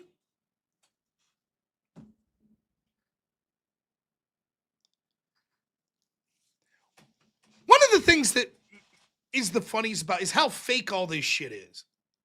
Am I supposed to believe that they go to some church event, a congregation where a bunch of leaders in the church are meeting? And this lady's like, basically, all the theatrics aside, is like, hey, I want to minister to women that have been labeled as having premarital sex or that are prostitutes. And some white lady's like, that doesn't happen in the South. No one has premarital sex here. That didn't happen. No, that did not happen. Maybe they were like, well, you know where that's more of a problem? In like cities, particularly prostitutes and stuff, which is true. But the idea that you're at some place, you're like, I want to minister to these people. They don't exist in the South at all. Nope, they're not here. That's bullshit. That wasn't said. You know it. I know it. It's all bullshit.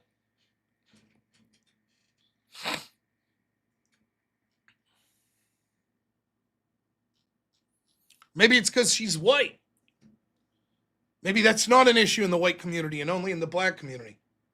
But I suppose we couldn't talk about that. That would be bad too, right? Well, anyways, ladies and gentlemen, that was this week's I'm Speaking Now. I hope you appreciated it. Let's get to those super chats. I'm speaking now, ladies and gentlemen. I'm speaking. Powerful stuff. Over on Rumble, Mangosi, $10 says, thank you so much. Hidakachi gives $10, says, for the tax. Thank you. And then MT Alex gives 10 and says, for that smooth freaking shirt. Thank you. It may enter the rotation. I just gotta say. Clayton Gordon, thanks for the $1, man. Thank you.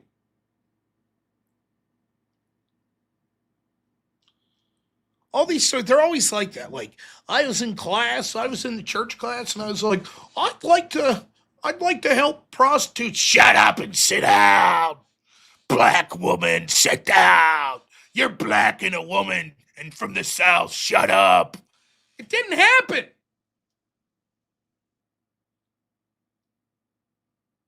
Thank you. I'm glad you like my Paps golf hat.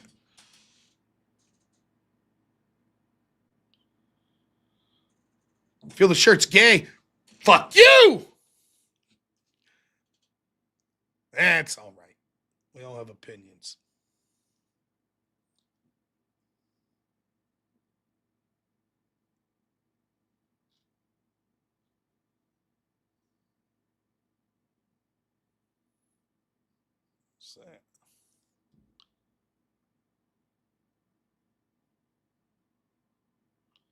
See you, Caleb. Take it easy.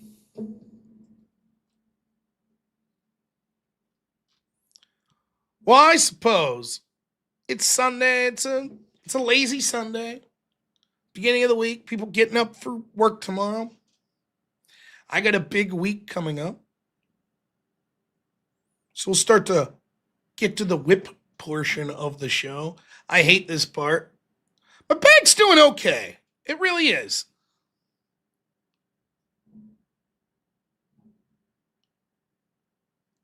It's not perfect, but it's way better than it was like 2 months ago. So I can't complain. It's not keep me up at night or anything. So I don't know that I'm ready to golf.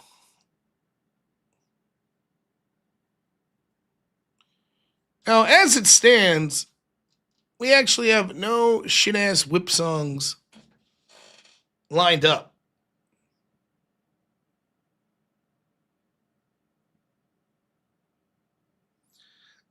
Now, listen, if you donate for the whip song now, Lavin can't kill the ones that are already there.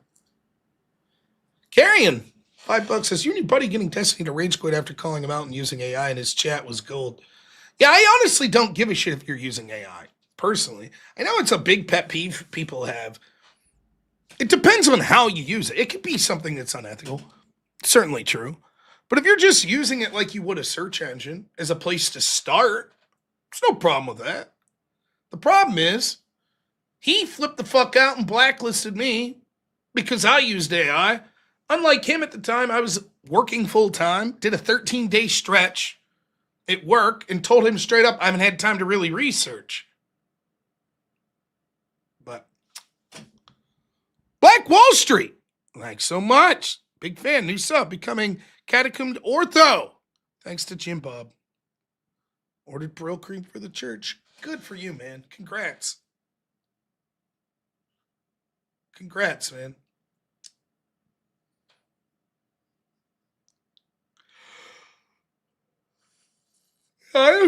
Yeah, there's no problem. Like, and the whole argument that Destiny's making is like, well, I read the case. So did Ryan. I didn't claim to read it. I read like 4 or 5 pages of the decision. That was it. Not 90, though. I never claimed it. But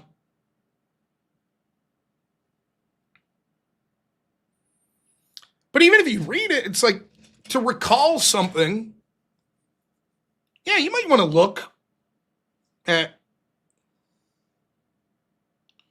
an AI or something to search for it. There's no problem with that. Well, you're thinking of pizza. I got a steak today and it wasn't good.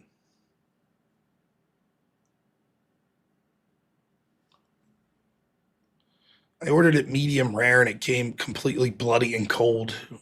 Then I felt like a dick. I never sent it back, but it was, for me, it was inedible. So I sent it back and then it came out like charred. And I was just like, sucked. And I never really eat steak out or anything like that. Like, the dono is at $131. So we're $69 from one whip.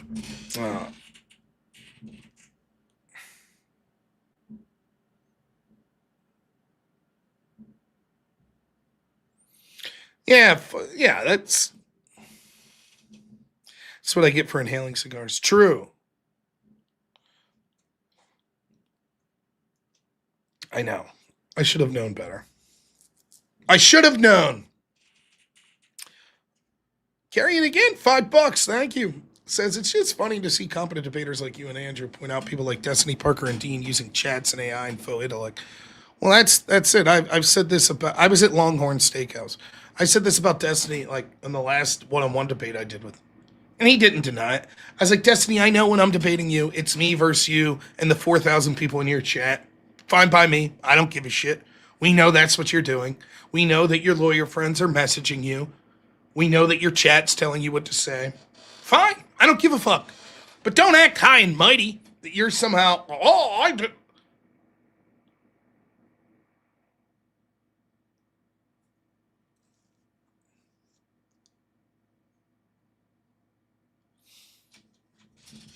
Just, now you think about cheesesteak pizza. I don't know about that. Oh, Unforced Ego, $70. It says, sorry about the steak, man. Thank you. Yeah, it was a bit of a bummer, if I must admit. A bit of a bummer. $70, so incredibly generous. It really was. I was a bit bummed out by the whole thing. Well, we'll at least get one Whip Wheel song. Yippee.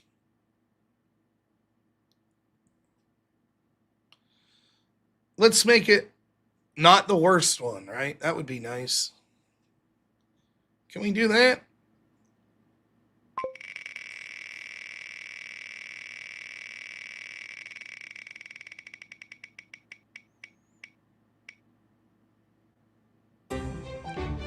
Oh, where's our man Blasterbot? Triassic hip hop. That sounds like Blasterbot. All right.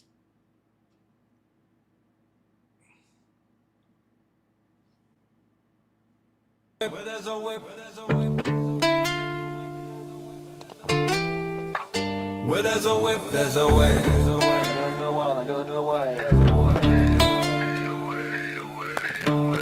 We don't wanna go to war today, but the Lord of the Lash says 999. We're gonna march all day, all day, all day, all day.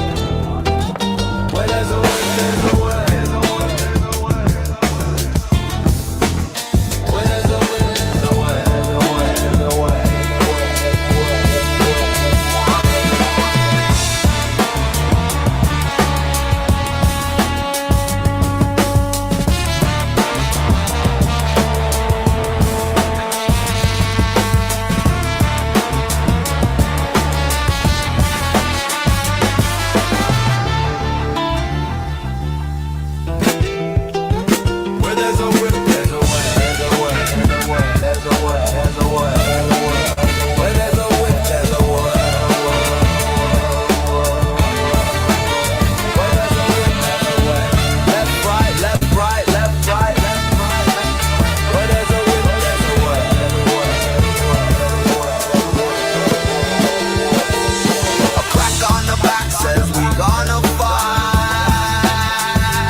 Hey!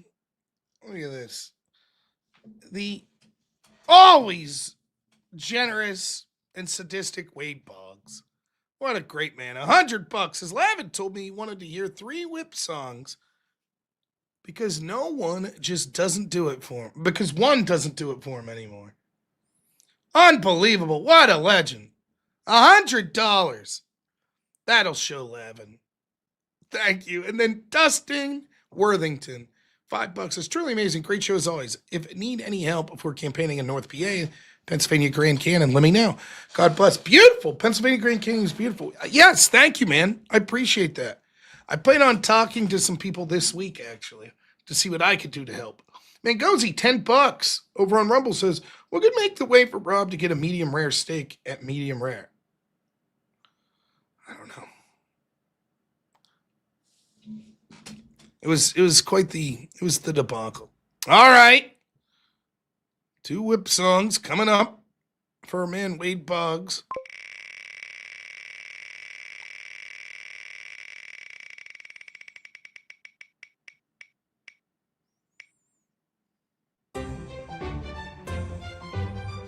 All right, reggae.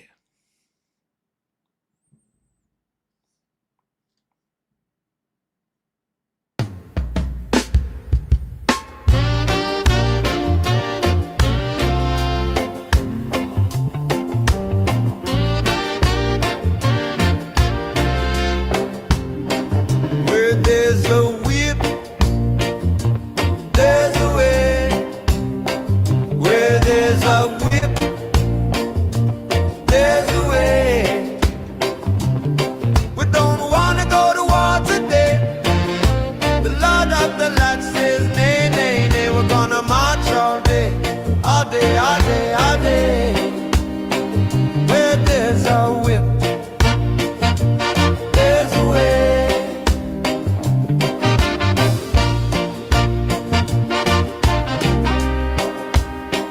Where there's a whip, there's a way.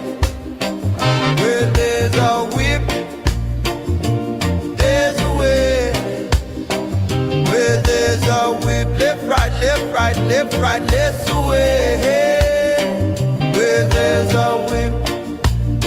right.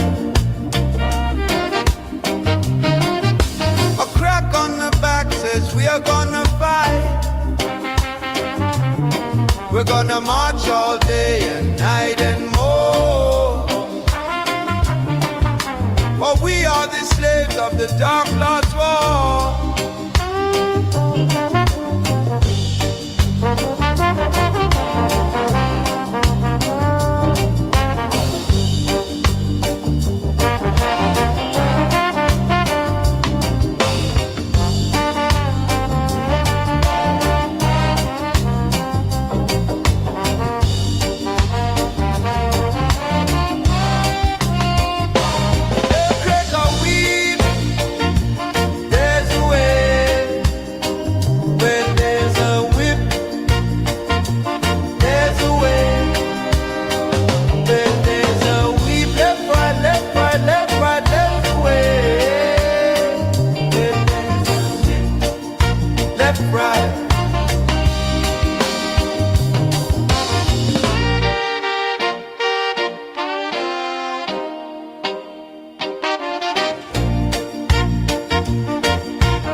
Hey! Another. Last one of the night. Unless someone else donates. Oh, boy. Of course. Cinematic experimental electronic. Everyone's favorite. I used to go into FYE when I was young. It was like, can you point me to your cinematic experimental electronics section? They're like, sure, right this way, sir.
Left, right,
And then look at this absolute legend, our friend Unforced Ego, $60, which of course is enough to get us to our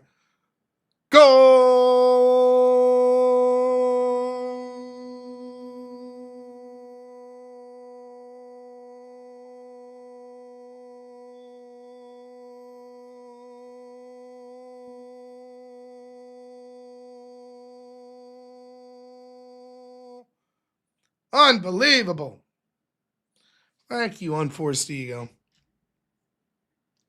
You guys are all incredibly generous. Thank you so much. Tomorrow, good shit begins. Law and Order. It's going to be a good show. Then I'll do my show afterwards. Very excited. I have to let the guys from the extravaganza know I can't do it tomorrow. It is the next section of my son's T-ball, like the onboarding. He gets his jersey tomorrow. He's very excited. So I got to go to that. My voice is better. Talking helped. It did. So, do I often pay myself? No. This is something I've had people say this. I'm not saying this guy's saying that in Rumble, but people be like, do you donate money to look like it meets your goal? Why the fuck would I intentionally give YouTube 30%? It's so dumb.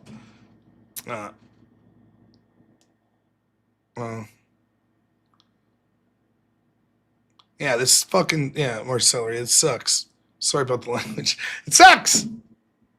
Now, we're only $29 away from another whip song if someone wants one. But no, it should be I think it's going to be a good week. I got Debate Wednesday at Bisco. Debate Thursday, no prep debate. Probably do Vertical Combat Friday. So I'm trying to bring you a lot of debates. We're going to try to bring you some more debate reviews as well. It's tough. One of the things that's frustrating from someone who tries to stream like 5-6 hours a day, sometimes it gets stagnant. The left riots. What's the story tomorrow? The left riots again. Congratulations, Harry. Got your PhD? That is amazing, man. Congrats to you, man. Excellent news. I'm so proud, man. That's excellent. Chop Chop, $29. Thank you, man. That'll do it. That'll give us another shithole whip song. Thank you so much. Oh. Don't be something too ridiculous here.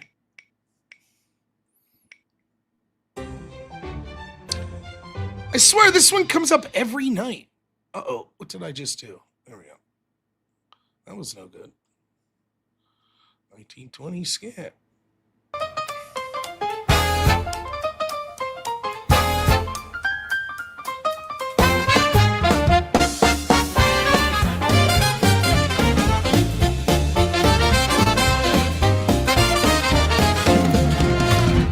Well, there's a whip, there's a way. Well, there's a whip, there's a way.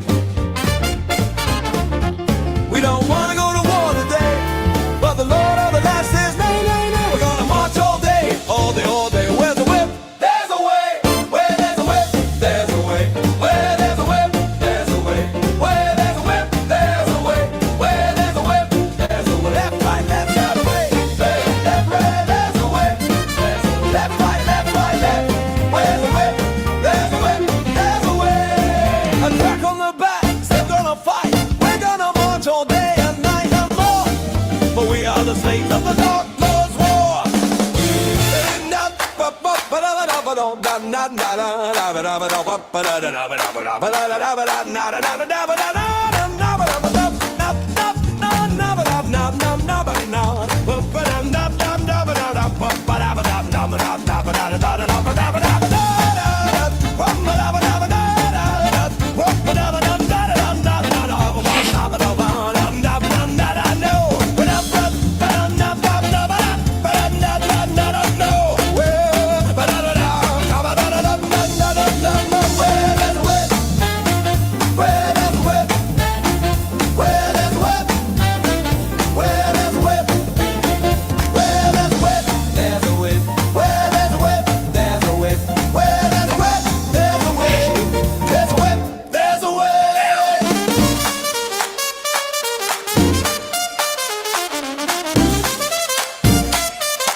It's funny. Blasterbot's Dino Royale. I got to reach out to Blasterbot and find a day, preferably a Saturday. So I want to make sure that there's a day. But yeah, this June, we're going to have the first annual Blasterbot Dino Battle Royale. Everyone will get a chance to purchase their way into the tournament.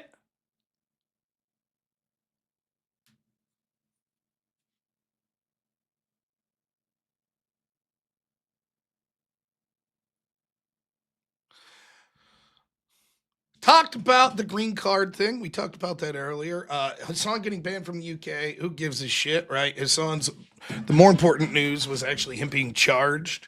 Not charged, subpoenaed, which we talked about a lot last week. Protest, of course, we've talked about almost every day. Iran war still continue on. There's potential peace deal, but there hasn't really been anything more other than 1 or 2 defensive strikes. I could cover the stupidity of people like you that say to vote Democrat. I could do that.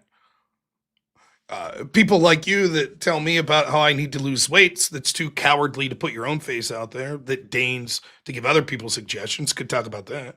Could talk about how I fucked you up when you did call in that one time and proved your stupidity, right? Or, you know what I could talk about, Xphobic, that you're really concerned with? You know what I could? Jews.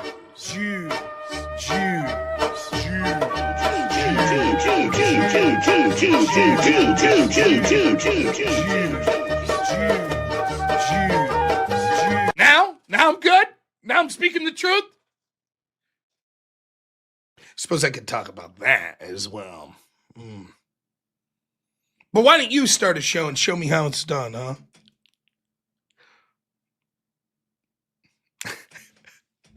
You could talk about...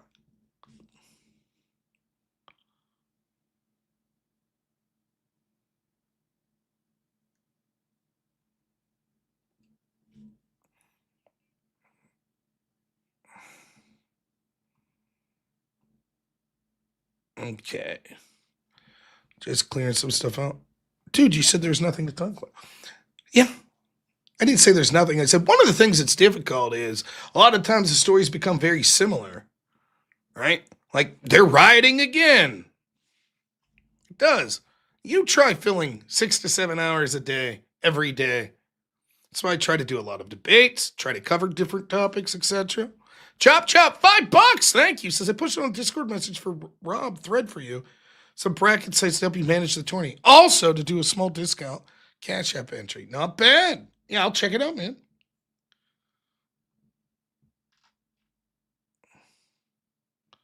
Where did you post that? I'll have to look. Oh, our great friend Abby. How have you been? What a legend. $100.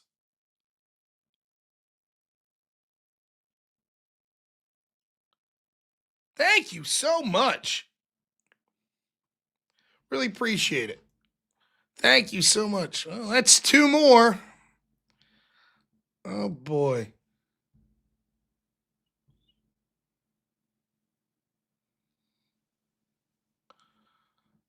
Thank you so much, Abby. Amazing. Yeah, I don't see it. Chop. Let me know where you put that. I do see some nachos Marcellery put up that look good. Marathon congratulatory. Of course.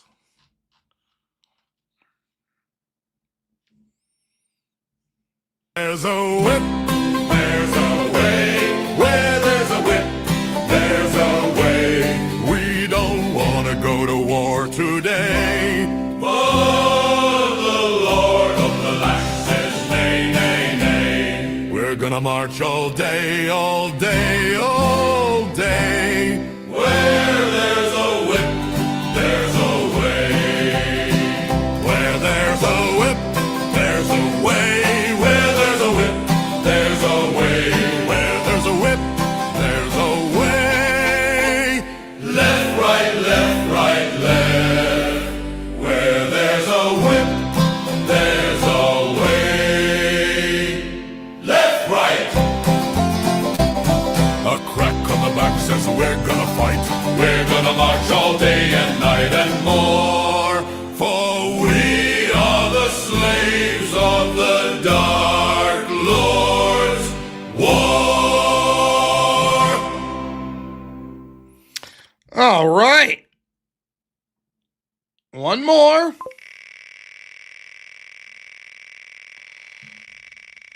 I bet it's a stupid one. They're all stupid.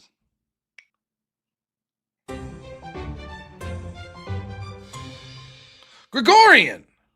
No, I didn't cover that. I didn't know that happened. Romania.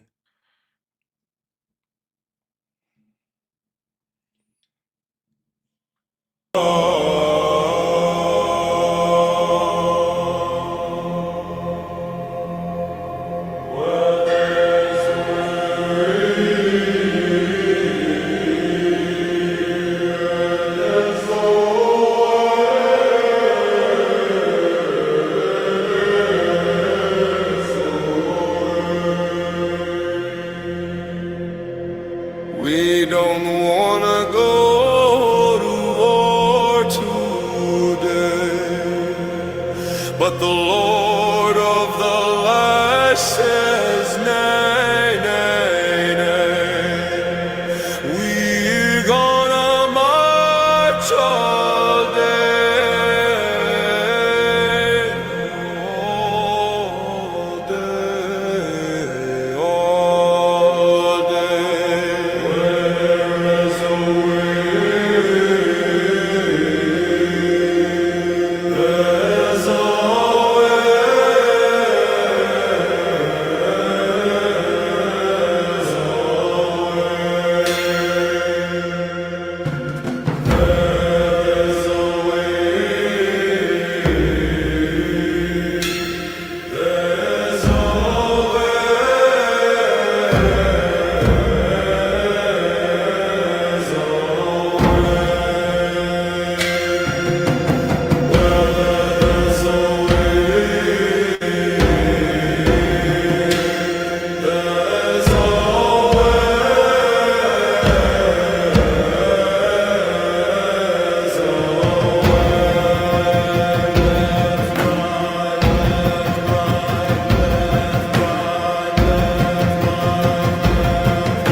Yeah, the whip songs can get out of hand, Abby.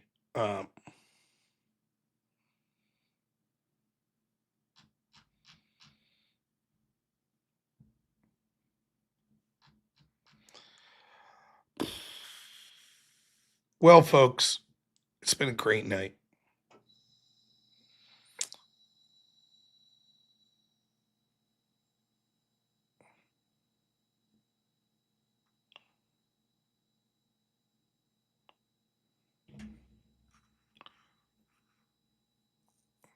Can you pick Blasterbot song? I will play Blasterbot song for you all for free. He is the reigning chat of the month. Of course, we could play that. 4 freaking minutes though, but that's all right. We'll wind down. We'll play that.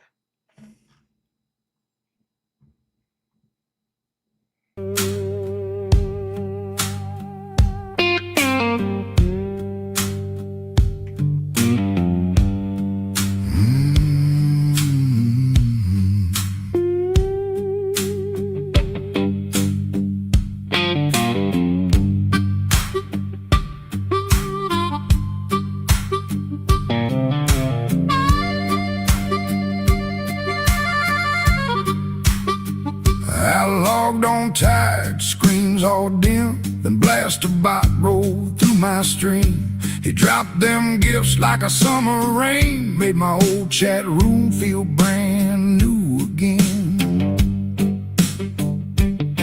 He said, check the bones, check the claw, check the trace. Had a T-Rex grin in a steady pace. Every big donation hit like a drum, and the whole room hollered, here he comes. He knew the names, he knew the dates. He knew what ate and who was great. From long necks tall to tiny teeth, he laid that history at our feet. Blasterbot, Blasterbot, king of the feed. Blasterbot, Blasterbot, give us the lead. Chat of the month with a heart that shines. Big donations and dinosaur facts online. Blasterbot, Blasterbot, roll that stone. Blasterbot, Blasterbot, made it home. He fed the stream and he taught us more about the old bones under the floor. He said Stegosaurus had plates for show, and some ran quick where the cold winds blow. He named them raptors, he named them brands, with a tip jar glow and a pair of hands. The chat went wild, we talked and laughed. He turned that night into a walking class. Every dino fact hit clean and true, like a bright old story we could hold on to. He knew the names, he knew the dates. He knew what ate and who was great. From long necks tall to tiny teeth, he laid that history at our feet. Blasterbot, Blasterbot, king of the feed. Blasterbot, Blasterbot, give us the lead. Chat of the month with a heart that shines. Big donations and dinosaur facts online. Blasterbot, Blasterbot, roll that stone. Blasterbot, Blasterbot, made it home. He fed the stream and he taught us more about the old bones under the floor. Some folks brag, some folks pose, some just flash and go, but he came through with the real good stuff. Big love, big facts, and enough is enough. He said, look close, you'll see the clues in the cracked old mud and the ancient bruise. Then he smiled as the final bell rang, and the whole damn chat room sang. Blasterbot, Blasterbot, king of the feed. Blasterbot, Blasterbot, give us the lead. Chat of the month with a heart that shines. Big donations and dinosaur facts online. Blasterbot, Blasterbot, roll that stone. Blasterbot, Blasterbot, made it home. He fed the stream and he taught us more about the old bones under the floor.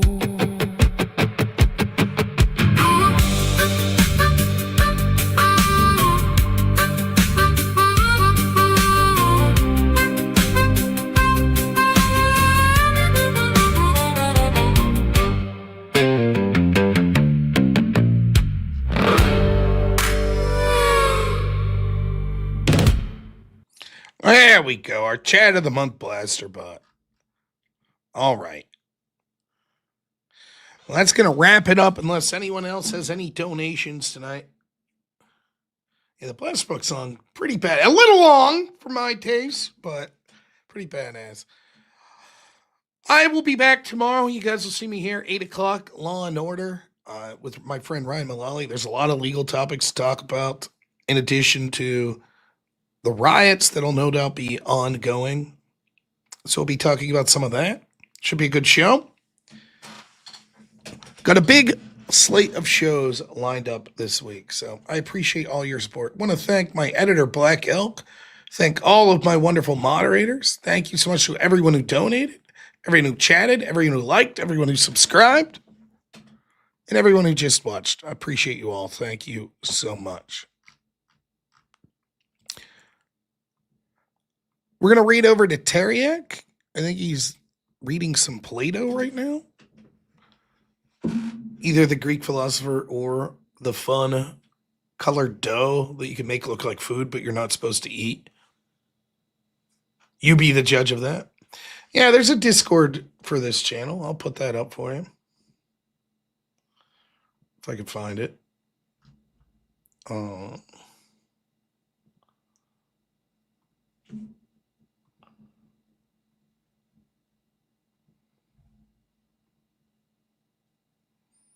Oh, I like that chop chop. Nice. So, all right. Thank you all. Take a moment. We're having some fun. We did a little I'm speaking now and all that stuff. But just take a moment and think of the stakes as we see these left-wing riots. And think for a moment about